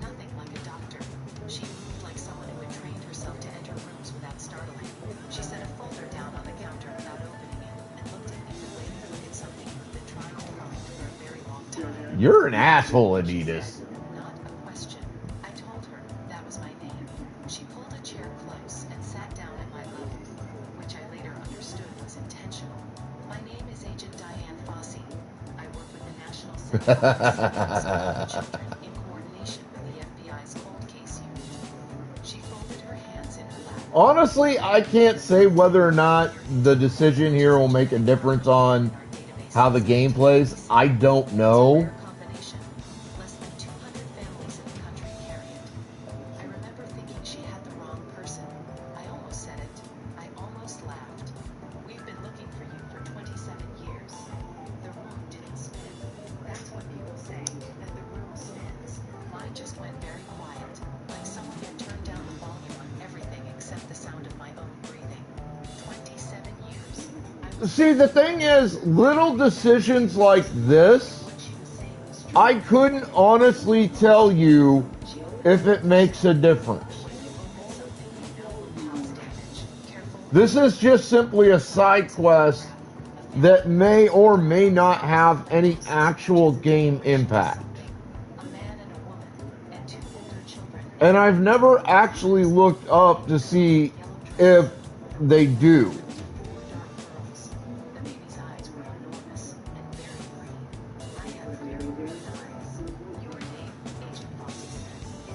Now, I know, like, major quest decisions, storyline quest decisions, absolutely have an impact on how the game plays out. This type of a decision, though, I'm not entirely sure.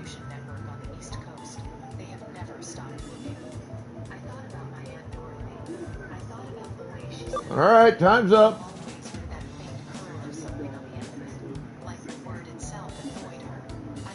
You know what? I'm going to give chat, because I don't think Doom Dizzle heard this, I'm going to give chat an extra minute.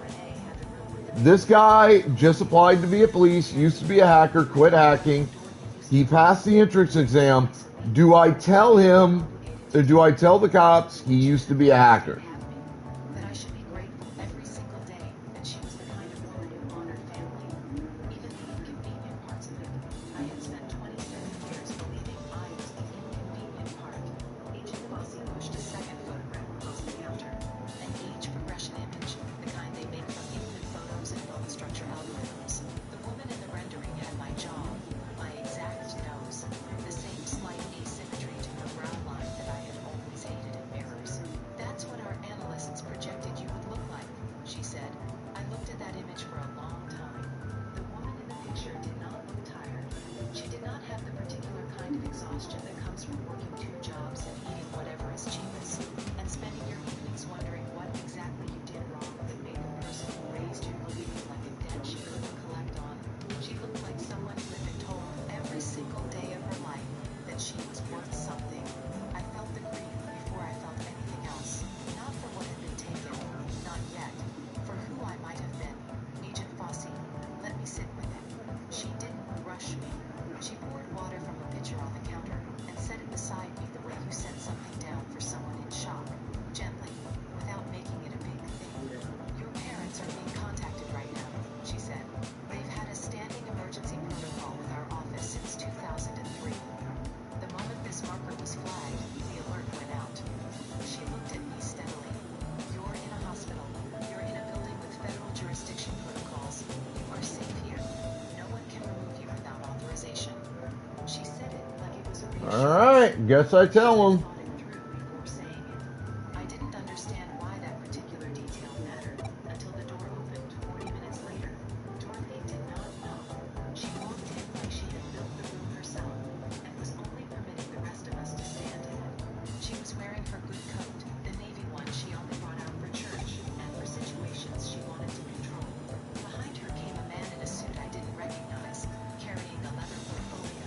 Probably Detective Matayoshi. The doorway with her arms crossed and her eyes fixed somewhere over my head was my cousin Renee. Dorothy looked at Agent Fossey first, then she looked at me, and I saw her, just for a fraction of a second. The thing she had So it gave me a little backstory, a little extra backstory fear for this character's and immediately controlled. Clara, personal history. slightly aggrieved, like my existing was an inconvenience she was graciously absorbing. What have you gotten yourself into now, Miss Dorothy Green? Agent Fossey stood. That's right. Dorothy didn't look at her. She kept looking at me. I'm here because my niece has a documented history of anxiety-related dissociation. She gets associations. She tends to go along with things that aren't real because it feels safer than confronting reality. She turned to me and portfolio. Oh, another thing to keep in mind, on farms, you can install farm goods. He placed it on the counter. Like for here, I have this thing called a slew secret. I have 5 of them. I dedicate this farm to looking for cases for me to solve as side quests. So I installed 5 slew secrets because that. The other thing to keep in mind is the type of Digimon on the farm in terms of what their personalities are. Brainy is okay. They help, but you really want searchers. Now, for training farms, where all you're doing is like training up stats and stuff, you want mainly like fighters and defenders. Durables are okay, but you want fighter and defender personalities. You want builder and brainy for farms where you have them create items for you. Like, that's another thing you have to keep in mind constantly while you play a game like this.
Pokeball's out.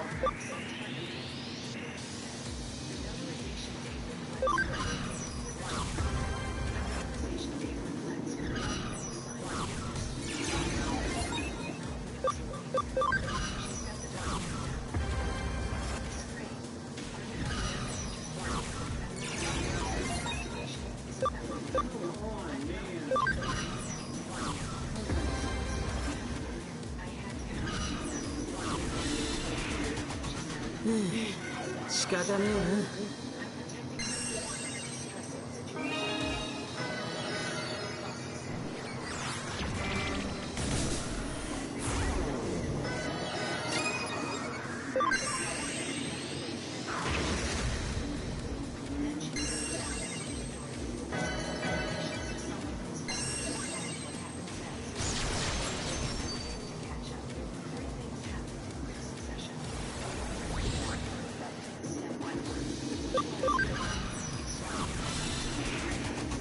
OL になって趣味はあるのよ。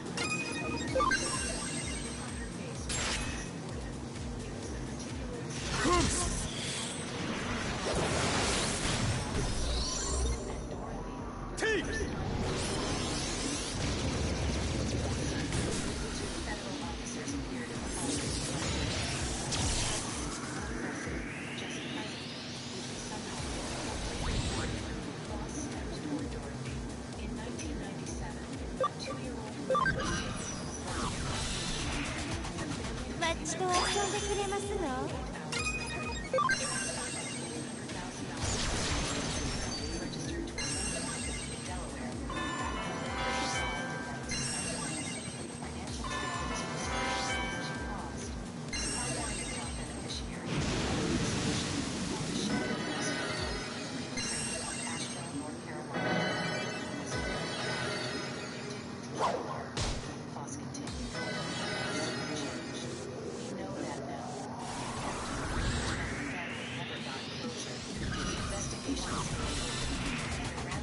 ランチタイムの暇つぶしにちょうどいいわ。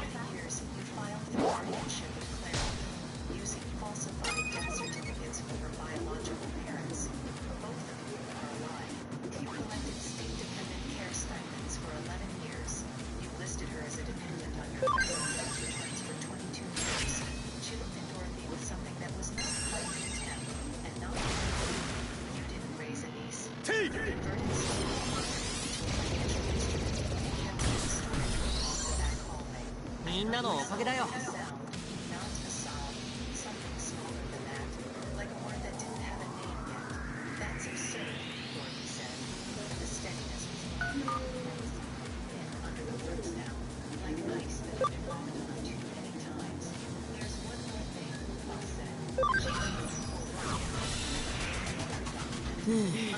仕方ねえな。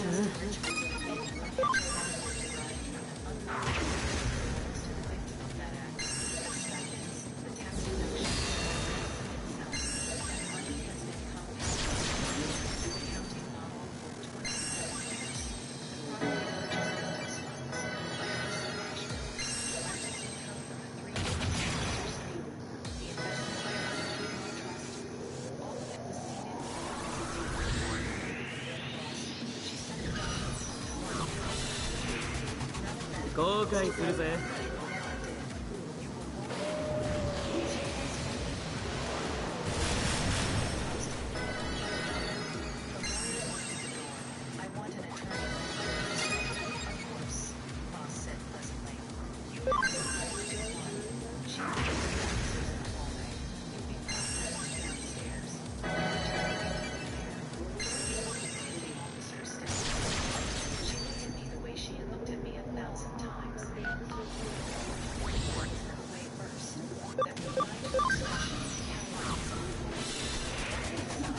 さあ行こう。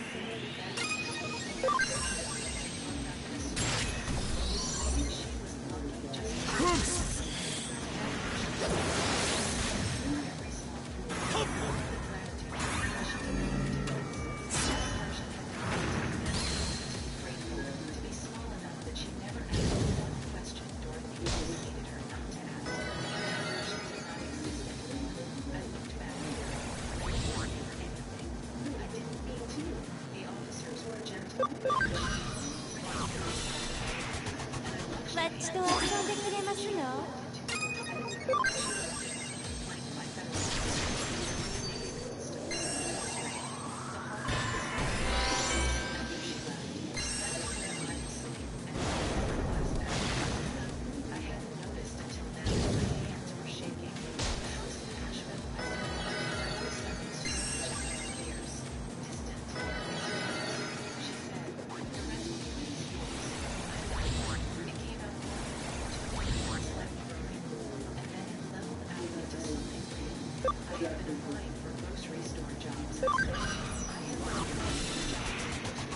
仕方ねえな。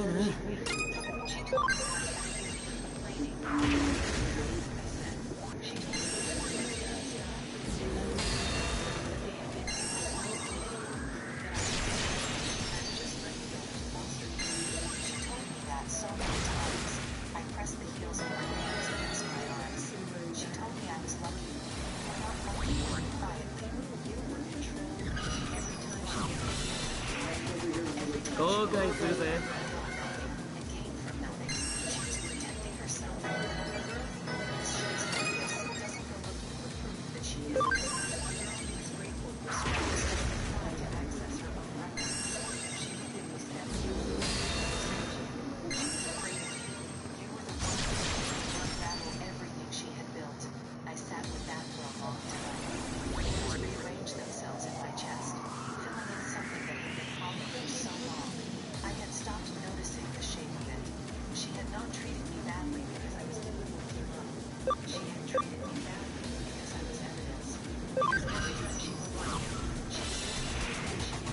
ランチタイムの始末にちょうどいいわ。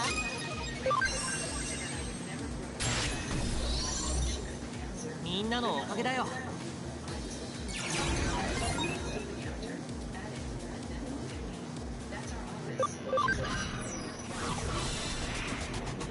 マッチと遊んでくれますの？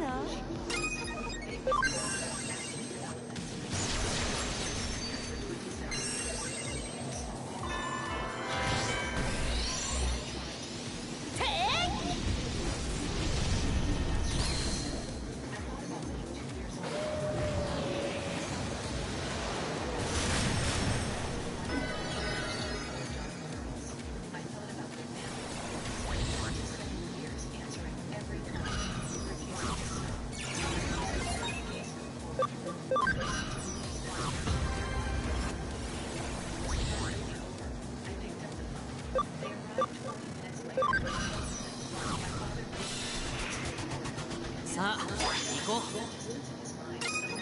いっけー。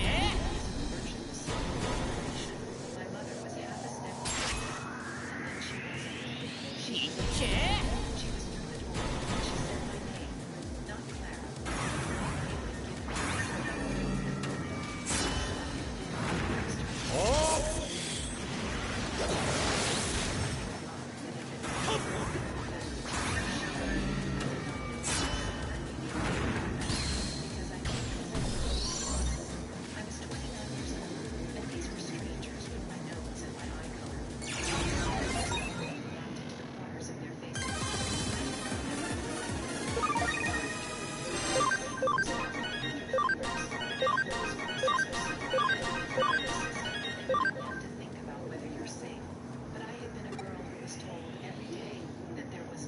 Honestly, I was getting worried I was going to beat that one the first time out. These Digimon were way stronger than I anticipated.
さあ行こう。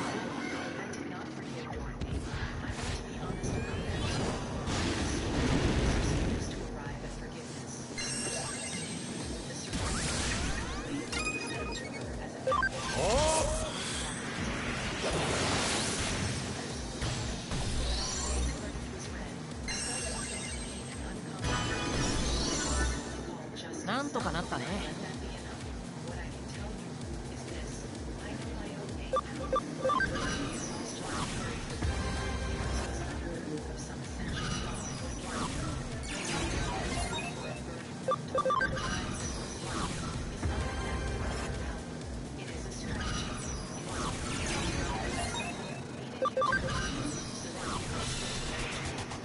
さあ行こう。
仕方ねえな。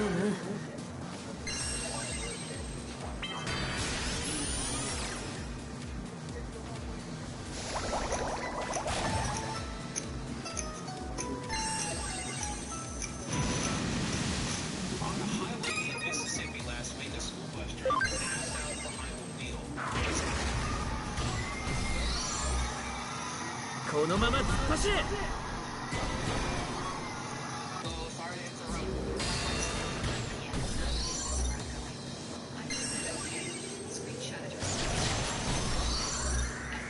案外大したことなかったな。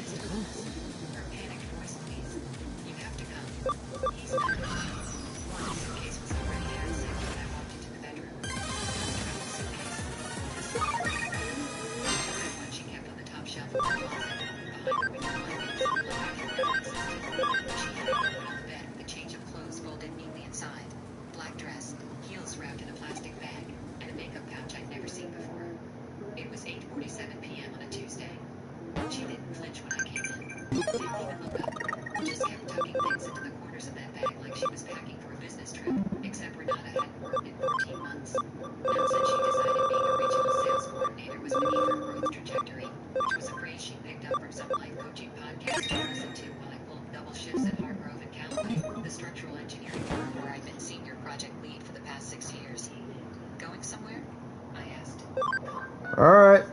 Pokeball's out. Standing in his own bedroom. She zipped the bag shut. Out. Out where? And that's when it happened. She straightened up, turned to face me with this expression I'd seen for months. This slow-cooked resentment she wore like armor. It said it, clear, sharp. Like she was rehearsing it in her head all day. It's not your business where I'm going. She said it the way someone speaks to a stranger. Not to the man who lived beside her for 11 years. Not to the person whose name was on the mortgage, the car insurance, the joint account she'd been slowly draining since March. She said it like I was an obstacle, a doorman asking too many questions. I looked at her for about 3 seconds.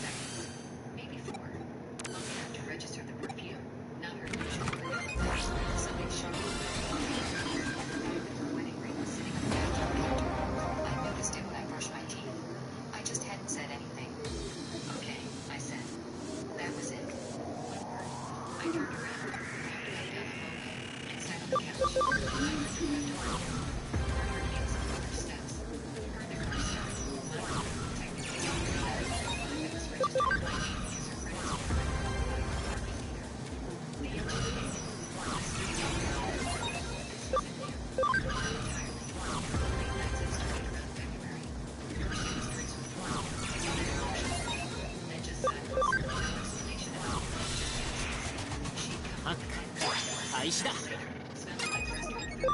けー。 Face down on the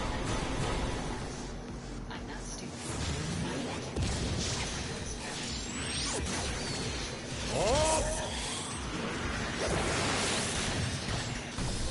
Said the quiet part out loud. Tonight she told me, in her room, with a packed bag and no ring, that I picked up my phone, opened the notification sharing app. A few years ago, after she got a flat tire on Route 9 and I couldn't find her, she'd never turned it off. Probably forgot it existed. Tom was moving 私のデジモン強いんだよ。 toward downtown Floridian Heights. I watched her for about a minute, just driving her past, and I took a いっ screenshot. けー。 Then I took another one at 9/11. Non-stop. It stopped the day.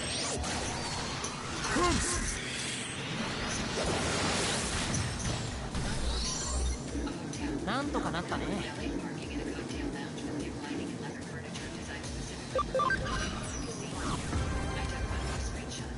Saved all three to a folder I created. Very inside of some text docs before. I've been collecting these. Not because I just care. But when you have the case, credit card charges and store shipping. Receipts to addresses I didn't recognize. A manual payment to someone named D with a martini glass emoji. Charger. Brush my teeth again. My mouth tasted like that. The sheets of her side. They've been cold a lot lately. I fell asleep. あ、開始だ。 Stop fighting something you are.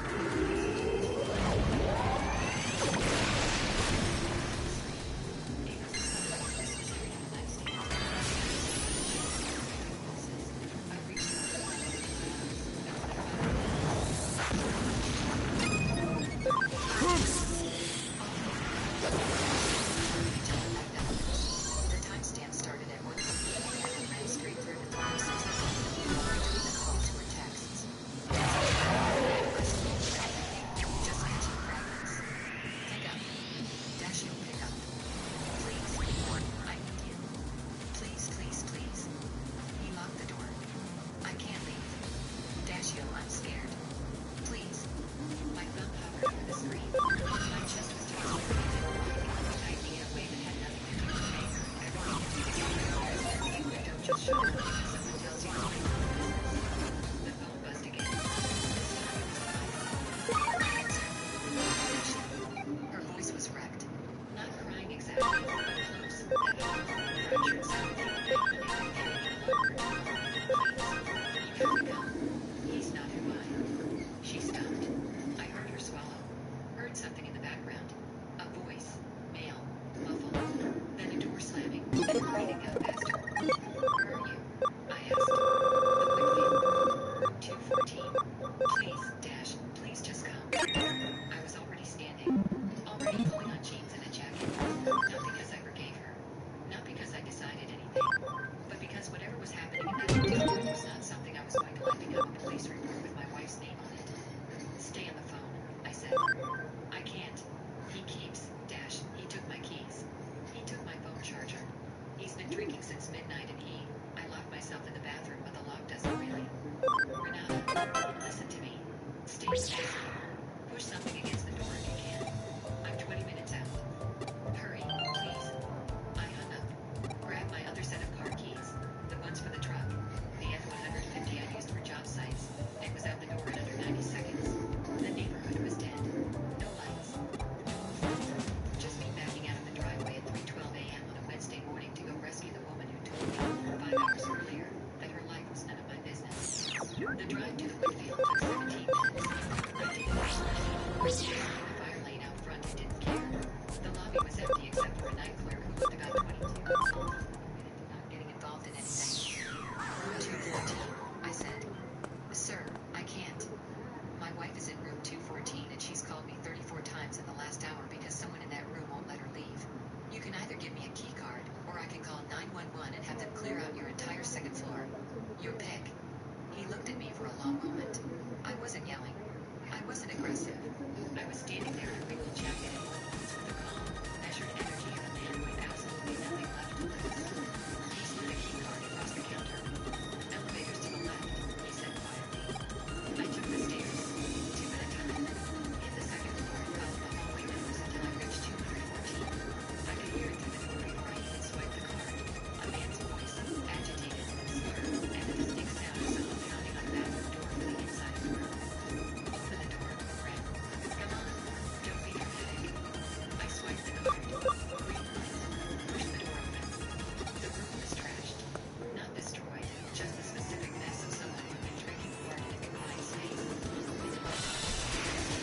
さあ行こう。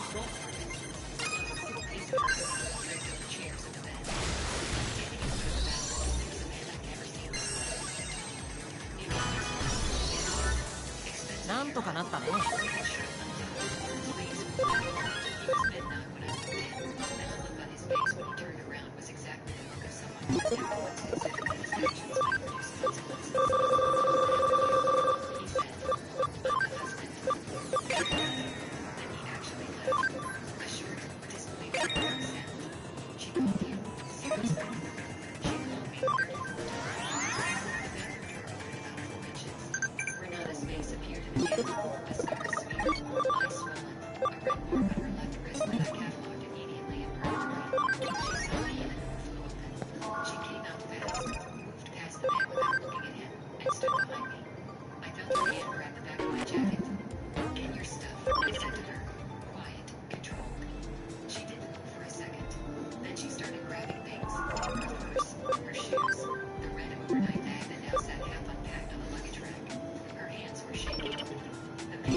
さあ行こう。 I think it's Barukamon.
Think it's Monkey Business. Then it has to be Monkey Wrench.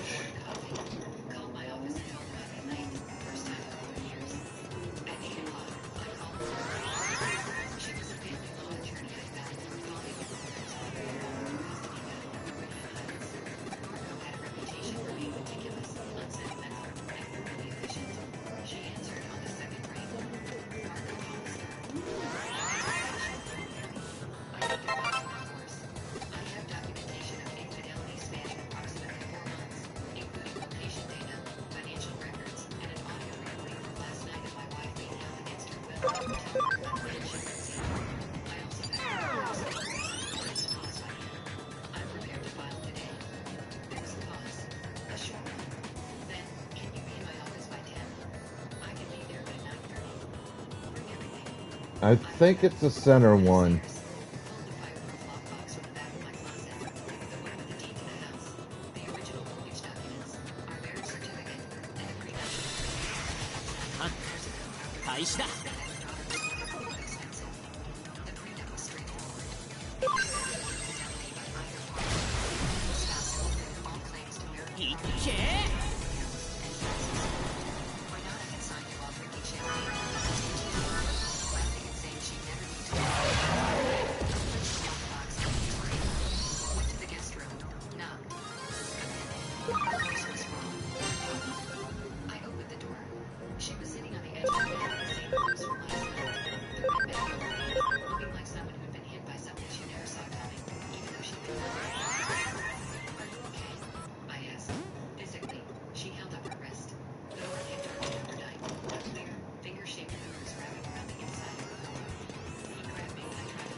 Pokeballs in chat.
All right, chat. You've got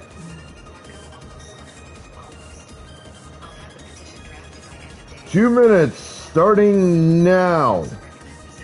What name do I give this? Digimon Wonderland, Catch Mommy Mom's Kingdom, or Super Catch Land? Go. She nodded. One more thing. The joint account. I froze it this morning. Moved everything to my personal account at Ridgemont Federal. She has her own checking account with about $1,200 in it. I didn't touch that. Margot looked at me over her glasses. I'm an engineer. It's what we do. I left her office at 10:45. Drove to the police station on Halcourt Avenue. Filed the report. Showed the photos of Renata's wrist, the recording, the location data. The officer, a woman named Sergeant Fruit, took it seriously. Said they'd follow up with the hotel for security footage and contact Aldrich for a statement. By noon, I'd also called the locksmith. Changed the front door, the back door, and the garage code. Renata's new key was on the kitchen counter with a note. This key works until Friday. After Friday, it doesn't. When I got home, the guest room door was closed. I didn't knock. Went to my office, opened my laptop, and started reviewing the structural reports for a bridge retrofit project in Denton County that was due next Thursday. The work was waiting. It always was. At 4 p.m., my phone rang. Unknown number. I answered. Mr. Thornberry? This is Detective Okafor with Floridian Heights PD. I'm following up on the report you found this morning. We pulled security footage from the Whitfield blocks. It corroborates your account. Mr. Aldrich has been contacted and is cooperating. We'd like your wife to come in for a statement. I'll let her know. One more thing. The footage shows Mr. Aldrich following your wife into the elevator lobby after she initially tried to leave around 11:45 p.m. He physically blocked the elevator and redirected her back to the room. That's on camera. We take this seriously, sir. I know you do. I hung up. Won't you guess her? No. Detective Okafor from Floridian Heights PD wants you to come in for a statement. The hotel security footage shows Keenan blocking you from leaving at 11:45 p.m. It's on camera. Silence. Then, okay. They're at the station on Halcourt. Go today if you can. I walked away. That was the last. Yeah, I know the names aren't great, but She went to the I station, can't change that. gave her statement. So you're saying Catchland? Called me the next morning to confirm. Keenan Aldrich was charged with unlawful restraint and simple assault. His attorney, some polished guy from a firm called Brevard and Associates, called Margot's office that afternoon to discuss the situation. Margot told him the criminal matter and the divorce were separate proceedings and that his client should focus on not making things worse. The divorce petition was filed on Thursday. Renata was served on Friday morning, the same day her keys stopped working. She called me. All right, Catchland it is. I know. Your personal belongings are in the garage. 2 boxes. Your clothes, your documents, your jewelry, everything else stays. You can't just lock me out of there. It's not your house, Renata. The deed, the mortgage, the prenup, they all say the same thing. Your attorney can explain it. I don't have an attorney. Then get one. You have 48 hours before the first hearing. I've used them wisely. She stood in the driveway for a long time. I could see her through the blinds, holding her phone, staring at the front door, wearing the same expression people wear when they realize the machine they thought was decorative actually has teeth. Eventually, she loaded the boxes into the Uber she called. Everything was in a garage and she didn't have a key for that either, since it was registered in my name and the spare had been in the lockbox all along. She left. The Uber stayed on Pembroke Lane and disappeared. I went back to my desk, opened the bridge retrofit file. The calculations needed adjusting for the revised soil report. The house was quiet. The kind of quiet that has weight to it. Not empty, just cleared. Like a building after demolition, before anything new moves in. Just foundation and sky.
なんとかなったね。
私のネジも強いんだよ。いっけ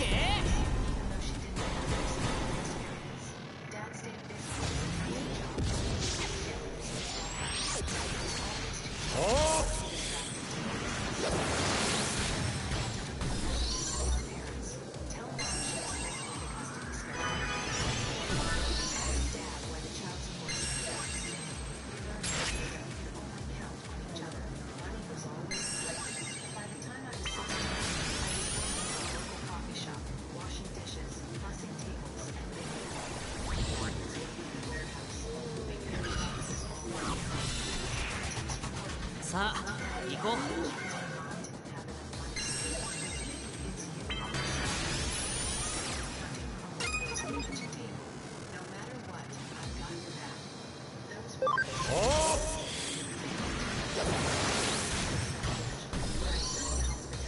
みんなのおかげだよ。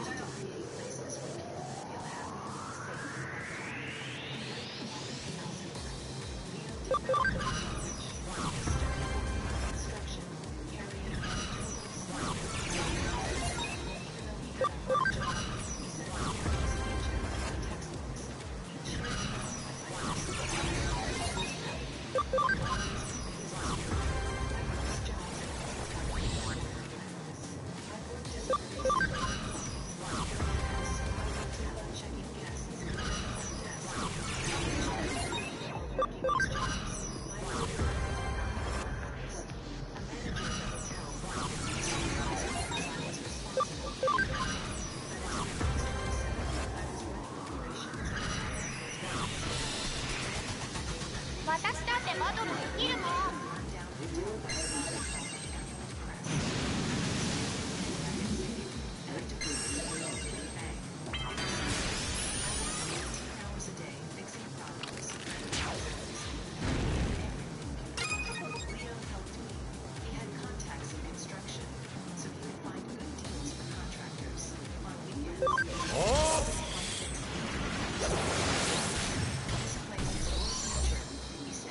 いっけ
Her family had a mansion on the San Juan Islands, but something about her made me uneasy. She treated my staff as if they were beneath her with a cold, sharp voice. When I met her, her handshake was weak, and her smile was fake. "Oh, you're the sister with the hotels," she said, looking around like she didn't want to be there. How hard-working. Leo was in love, and didn't notice Vivian's rudeness. Soon, Let's get those Pokeballs up. at her country club. He swapped his work boots for fancy shoes, and his pickup truck for a sleek car not he could afford. I tried to ignore the warning signs, hoping love would change her. But Vivian's influence on Leo worried me. Our weekly coffee meetups became monthly, and then they stopped. When we did talk, Vivian was always there, rolling her eyes at our childhood stories, checking her phone, counting the seconds until she could leave. Vivian's mother, Celeste, was even worse. At Leo's birthday dinner, she asked me about my hotel business in a mean and condescending way. "It must be so tiring, all that manual work," she said, sipping her wine. I owned the business, not moving the floors. Leo jumped in. "Gabby's always been a hard worker," he said, like trying to explain. "She'll probably sell the business once she settles down." His words hurt. He knew my hotels were my dream, not just a temporary job. I felt him drifting away, chasing Vivian's dreams. One rainy evening, Leo called me excitedly. "Yes, soft," he said. "Vivian accepted my proposal. She wanted a big backyard mansion, a private chef, and a straightforward tent." I smiled, pushing down my hair. "That's amazing. Tell me everything," I said. He described the rose petals, the diamond ring that cost all his savings, and their plans for the future wedding. Then he hesitated. Vivian's mom said that the top wedding venues were already booked, but the ones that were expensive. Without thinking, I offered, "What about the one in Crest? The ballroom is perfect for a big crowd, and the water views are amazing. Plus, as your sister, you'd get a family discount." We paused. Vivian wanted a fancier place like the Four Seasons. I swore through my pride. They never had those places in every travel guide. "Let me show you what we can do." The tour of the hotel began. Leo and Celeste walked through the ballroom like it was a cheap motel. They whispered to each other and took notes. My hotel manager, Julian, さあ行こう。 custom catered. It's a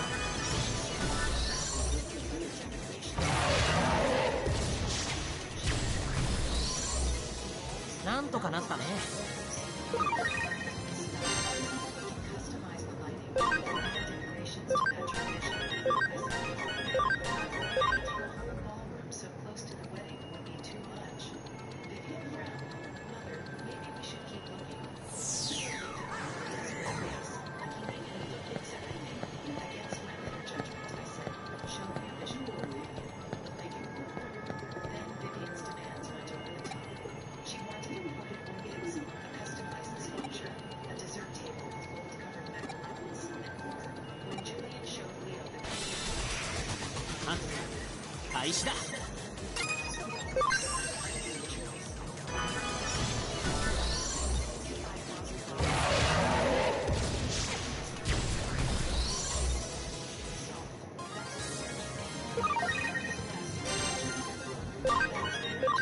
Vivian said, her voice suddenly sweet. "We accept." The $65,000 was months of my profits, but I thought it would show Leo the first still had his breath. Maybe he could make Vivian like me. Instead, I was sidelined. Vivian hired a high-profile wedding planner, Siva, who scheduled was being left out, he mumbled. "Vivian thinks it's a conflict of interest because you own the hotel."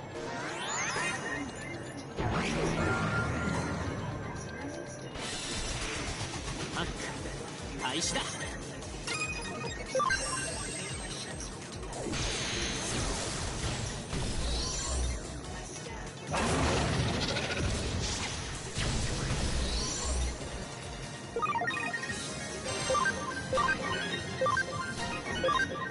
But when my cousin called, talking about her fancy gold invitation,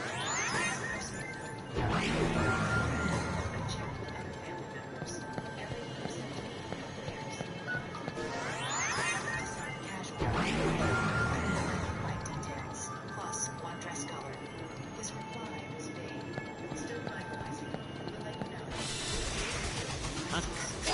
開始だ。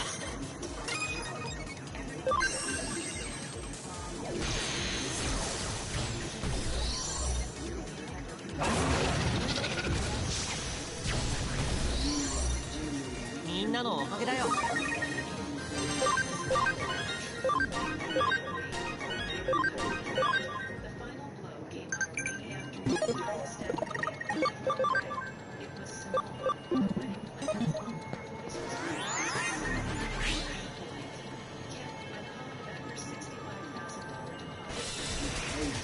さあ行こう。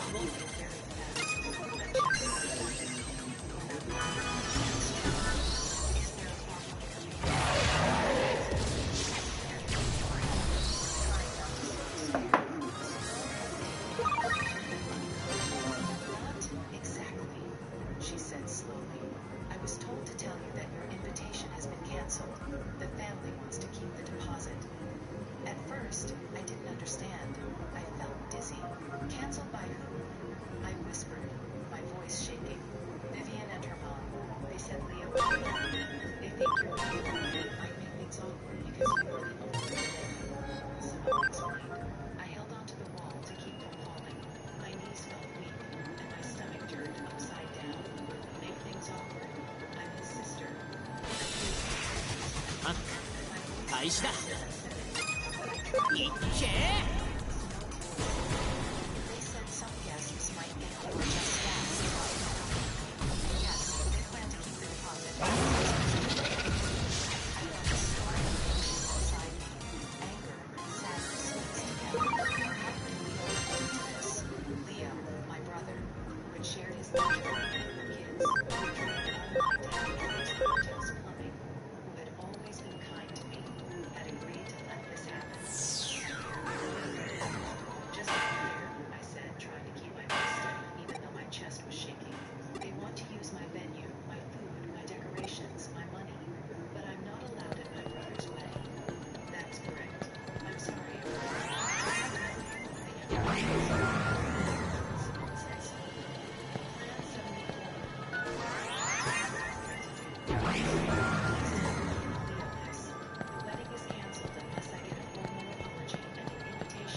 さあ行こう。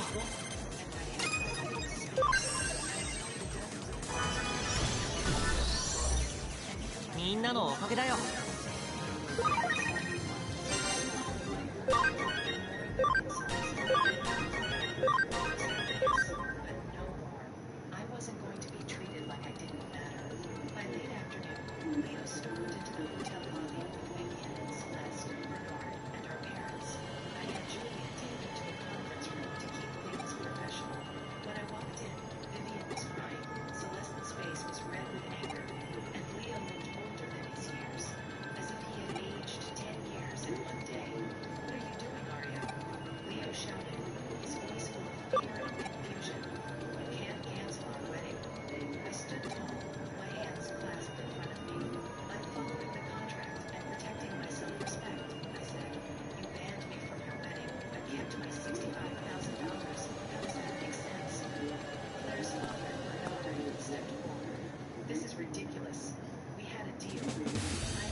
Excluding me while keeping my money is unfair and wrong. Celeste scoffed. This is all about your ego. I turned to Leo. No, it's about family. You let them treat me like I'm less than because I work for a living. Is that what you are now? Leo stared at the floor. My mom's voice shook as she asked, did you really agree to this? He mumbled, it's complicated. Vivian wanted to survive, Simone said. I was told to exclude Aria specifically.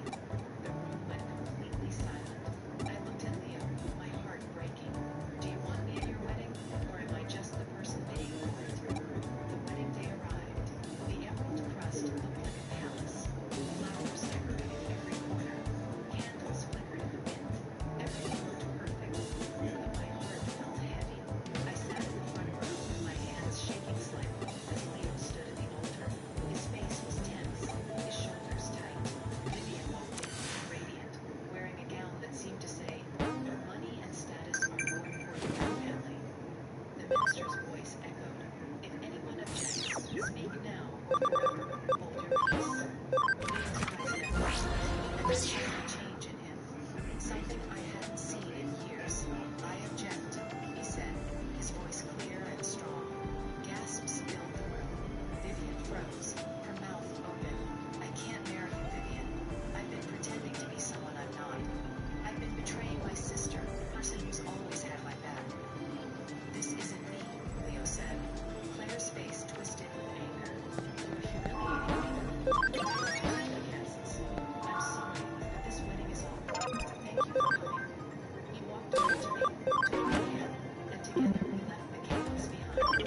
In my office, Vivian fell in tears. I almost lost you, sister. I saw how they treated you, and how they wanted me to change. I couldn't do it. I couldn't be someone I'm not.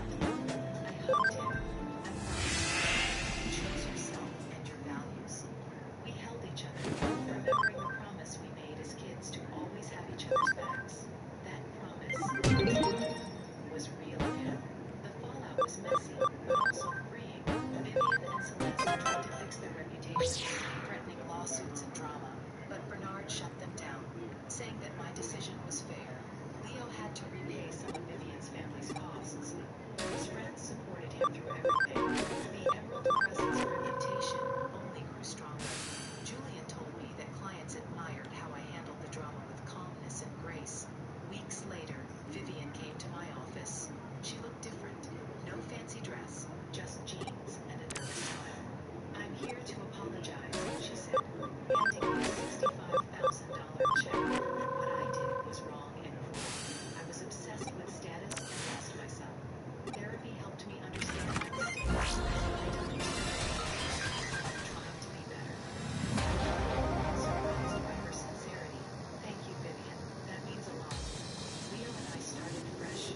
Our Sunday brunches became sacred rituals. We began dating again. We laughed at his construction jokes, treated my staff with respect. We got engaged. We chose to celebrate our wedding. It was important. He is Leo's best friend. They got married before the wedding. You saved me, not just for one, but for losing who I am. I smiled, remembering the promise we made. That's what family does. That survives the family. My career taught me something important. Self-respect is just as success. Standing up for yourself. It's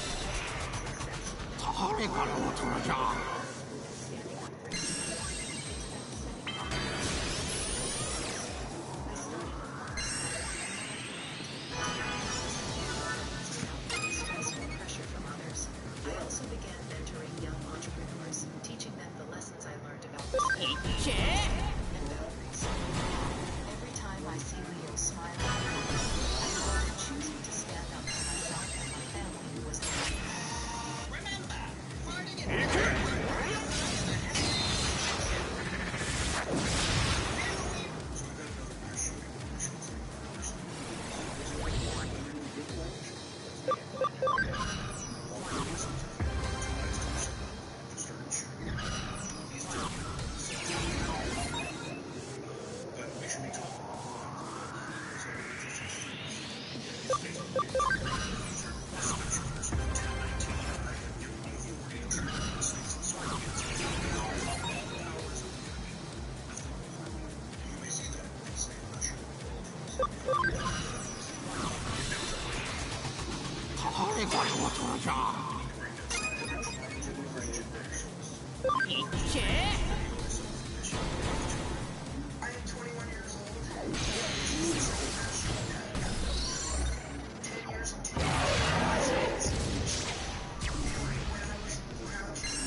Pokeball's out.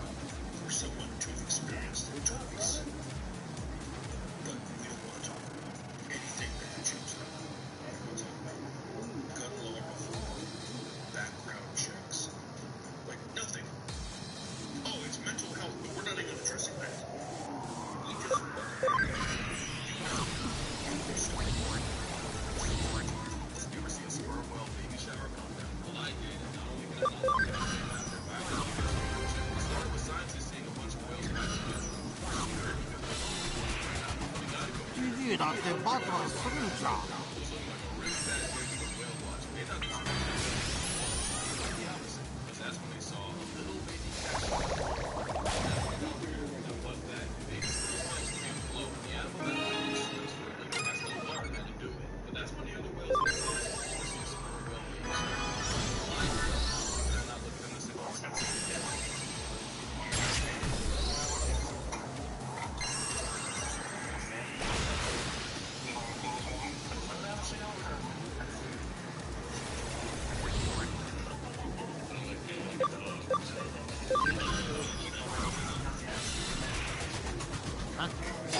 開始だ。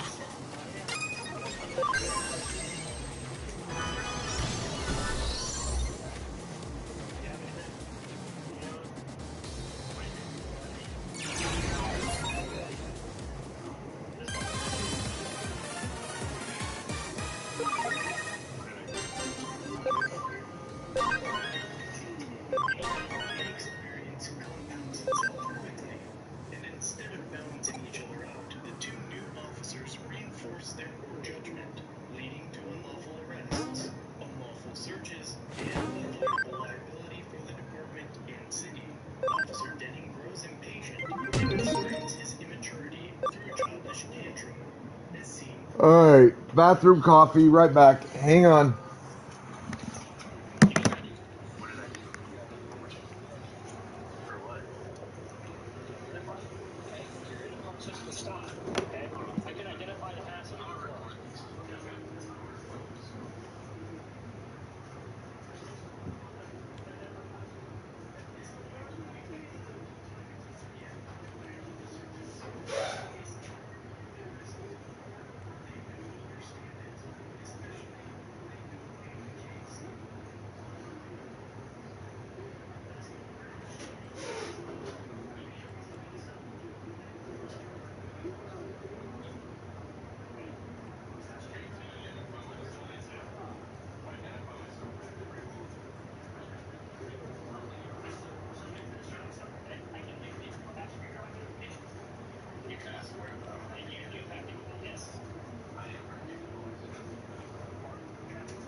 Ooh.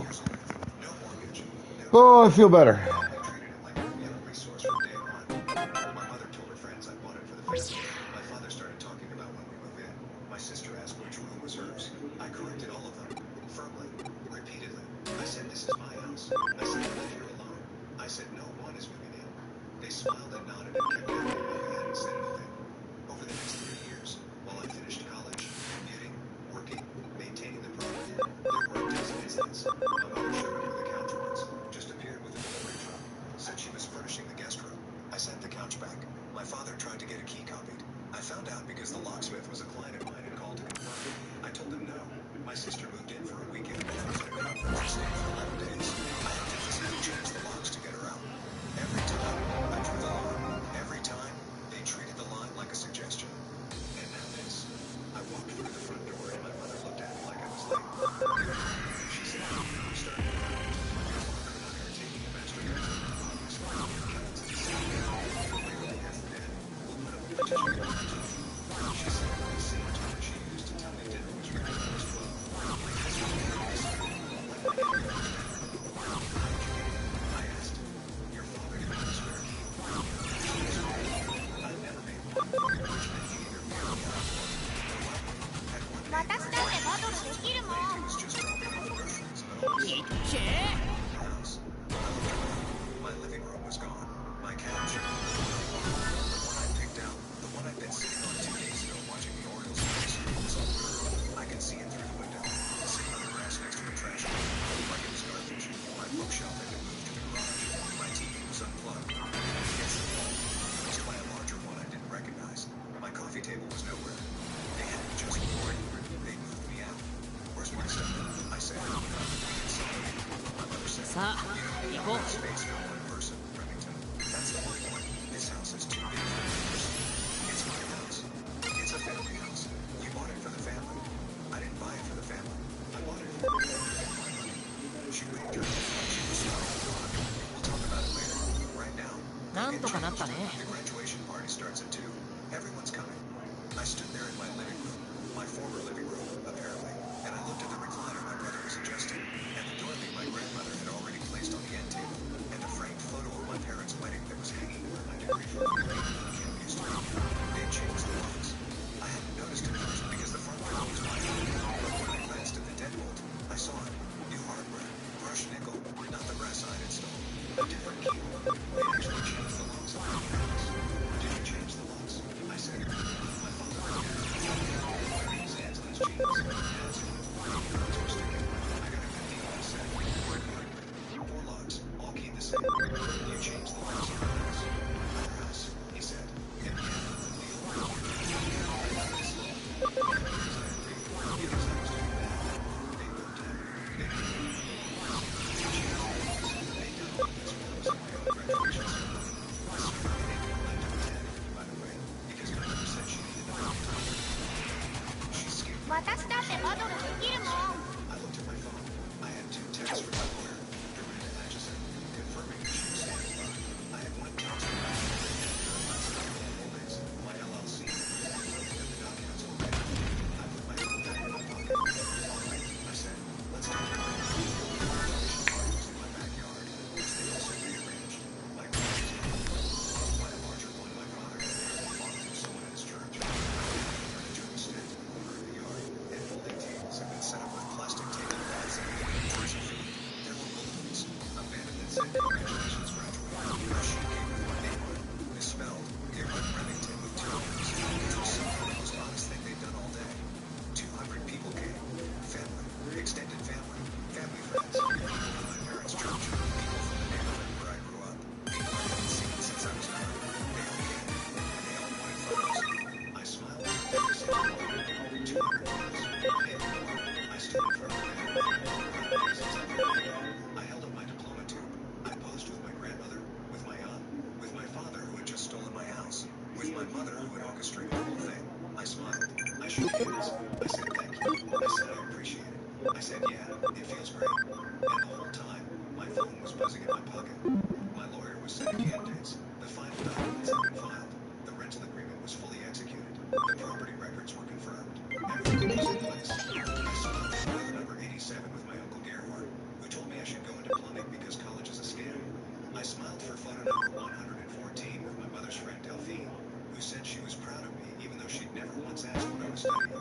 I smiled for photo number 150 with my brother Kellen, who was wearing a shirt that said, "This is my house now," which he'd apparently had custom made for the occasion.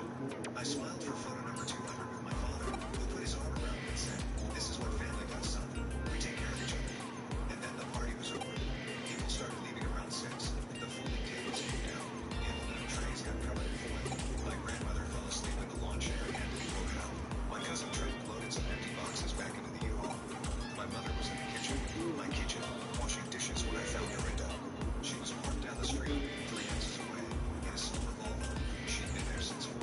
I'd asked her to come, but not to the party, just nearby. Rain. I got into the passenger seat and she handed me a manila folder. "Everything's in order," she said. "Lassiter Gold Holdings LLC is the legal owner of the property at 4137 Thornbury Lane, has been since the day of purchase. The property was never in your personal name. It's always been held by the LLC. The operating agreement names you as sole member and manager." I knew the case. I'd set it up that way on purpose 3 years ago, when I was 19 and already suspecting that my family would try exactly what they've tried today. A real estate attorney named Mercer Ogilvy had helped me structure it. Buy the house through an LLC. Keep your name off the deed. If anyone ever tries to claim occupancy or familial rights, they're not dealing with you. They're dealing with a corporate entity. "And the rental agreement?" I said. Dorinda pulled out a second folder. "Signed, notarized, and filed. Your mother signed it 6 weeks ago. Here's how that happened. 6 weeks before graduation, my mother had come to the house to drop off some things. She did this periodically, bringing boxes of old clothes, kitchen gadgets, holiday decorations, always with the subtext that she was slowly establishing a presence. This time, she brought a stack of papers that she needed me to help with. Insurance forms, she said. Something about updating the homeowner's policy. They weren't insurance forms. I prepared them months earlier with Dorinda. What my mother actually signed, without reading, because she considers paperwork beneath her, was a residential lease agreement between Lassiter Coal Holdings LLC and Constance Hargrove Haldane, which was my mother. The agreement stipulated a 12-month occupancy term at the property located at 4137 Thornbury Lane, with a total lease value of $185,000. The number wasn't arbitrary. It was calculated based on the fair market rental value of the property, $4,200 per month for a 3-bedroom and premium nights, multiplied by 12, plus a significant premium for the fact of the basic and exclusive use of the full property, all utilities.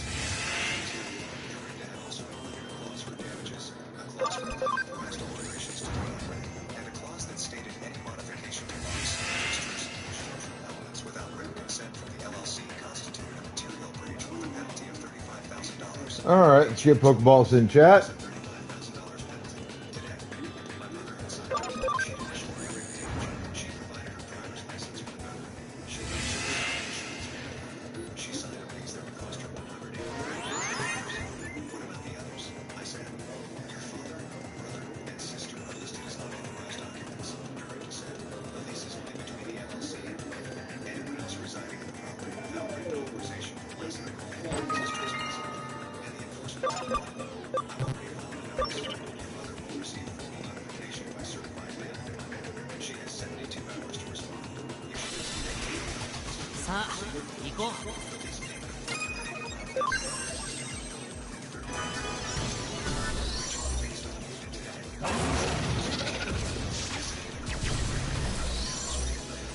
みんなのおかげだよ。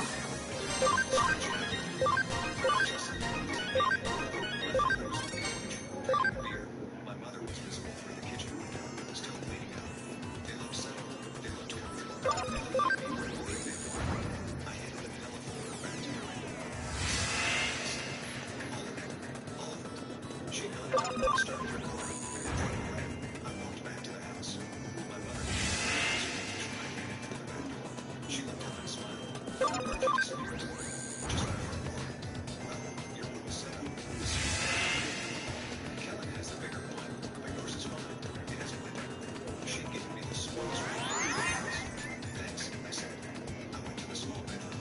It had a twin bed that wasn't mine, a nightstand from my parents' old house, and a lamp shaped like a lighthouse that I'd never seen before. My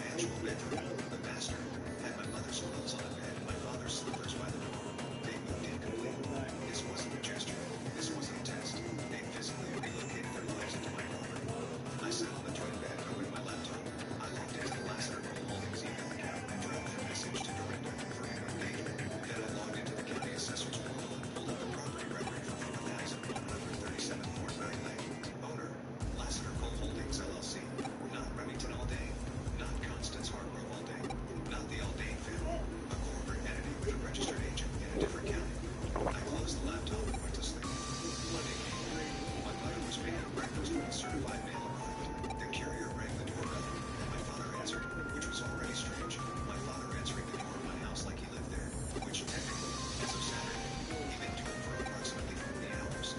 He brought the envelope to the kitchen table. My mother opened it while flipping pancakes. I watched her read. Transformation was something. さあ行こう It happened in stages. First, confusion. Her eyebrows pulled together. Her lips moving slightly as she read the words. Then recognition. A flash of color. A memory. Seeing the same date as 16. Then disbelief. She looked up at me.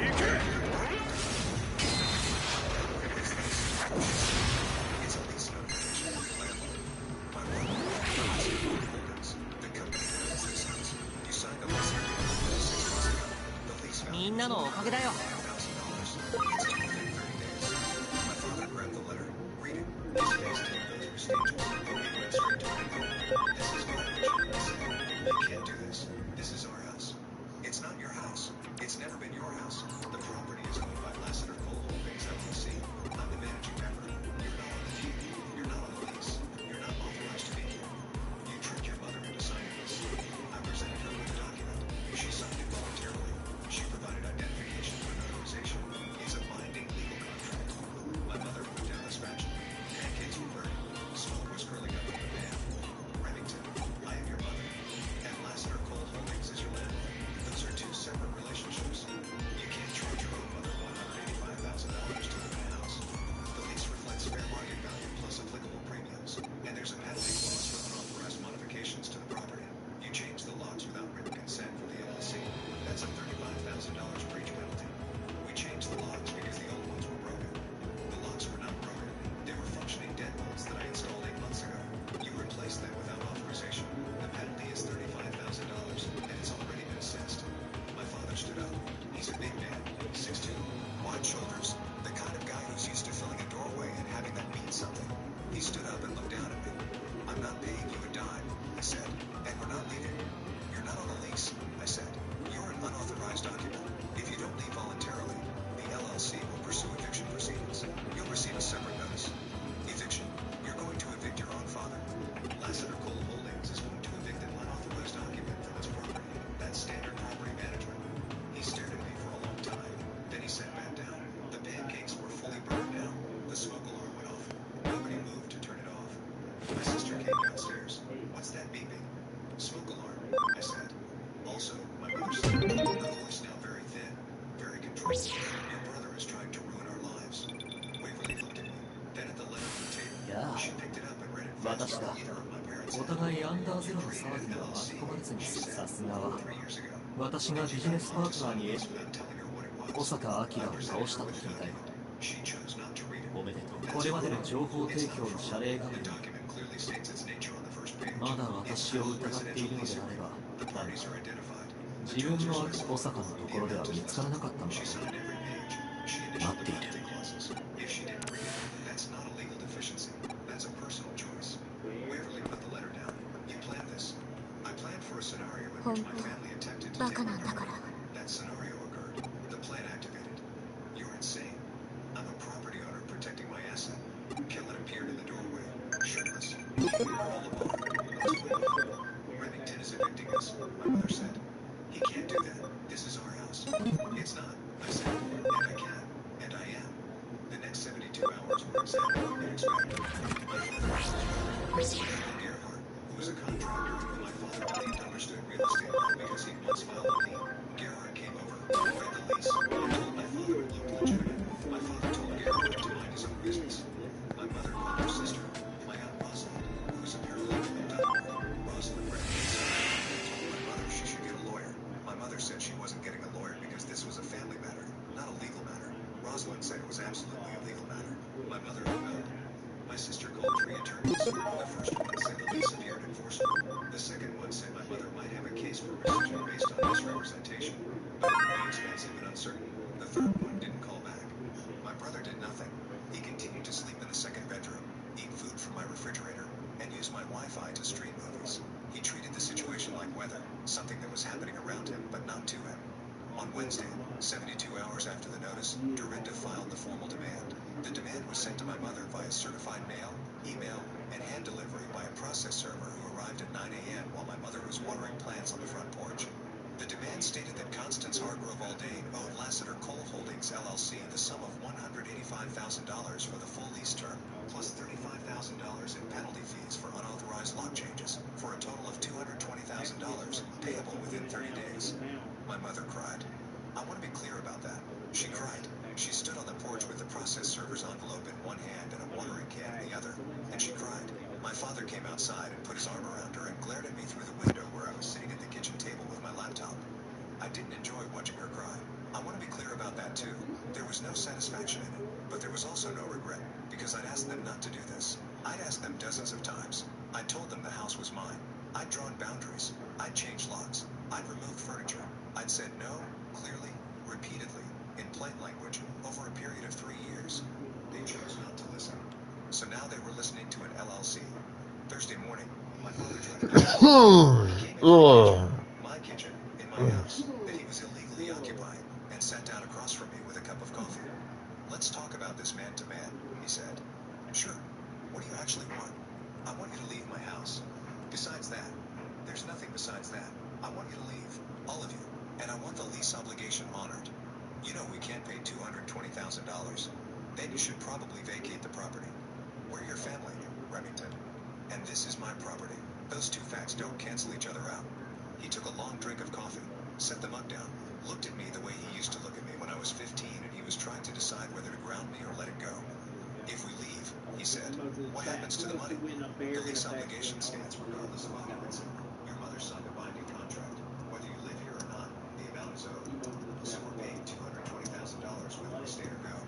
Correct. But if you stay, additional penalties accrue. Unauthorized occupants, meaning you, Kellen, and Waverly, face trespass enforcement. The LLC can also pursue damages for wear, alterations, and unauthorized use of the property. How much more? Dorinda estimates another $40,000 to $60,000 if we go to full enforcement. My father put both hands flat on the table. You've turned into someone I don't recognize. I've always been this person. You just never thought I'd need to be. He left the kitchen without saying anything else. Friday, my mother made her move. She called a family meeting. Her words, in the living room. Everyone was there. My parents, Kellen, Waverly, me. She'd even called my grandmother on speakerphone. Remington, she said. All right, time to raid out. We are going to raid No, I'm asking to a Miss I'm asking you to be reasonable. Uranus Zero, who is also playing Cyber Sleuth Hacker's Memory. So be good to yourselves, each other, the planet, everything else. Have fun. Stay the fuck out of trouble. Exercise your rights, responsibilities, privileges, and or duties of wherever you happen to be from. As viewers, show that love and respect to the streamers you watch, alright? We absolutely appreciate it 100%. It means the world to us. It makes all of this worth it. As streamers, show that same love and respect to your viewers, alright? Because while we can do this job without them, it wouldn't be any fun, and quite honestly, what the fuck would be the point? Alright, I'll be back on Friday. This is your Mortal Sith Emperor, Darth Simbi, signing the fuck out. Later, bitches.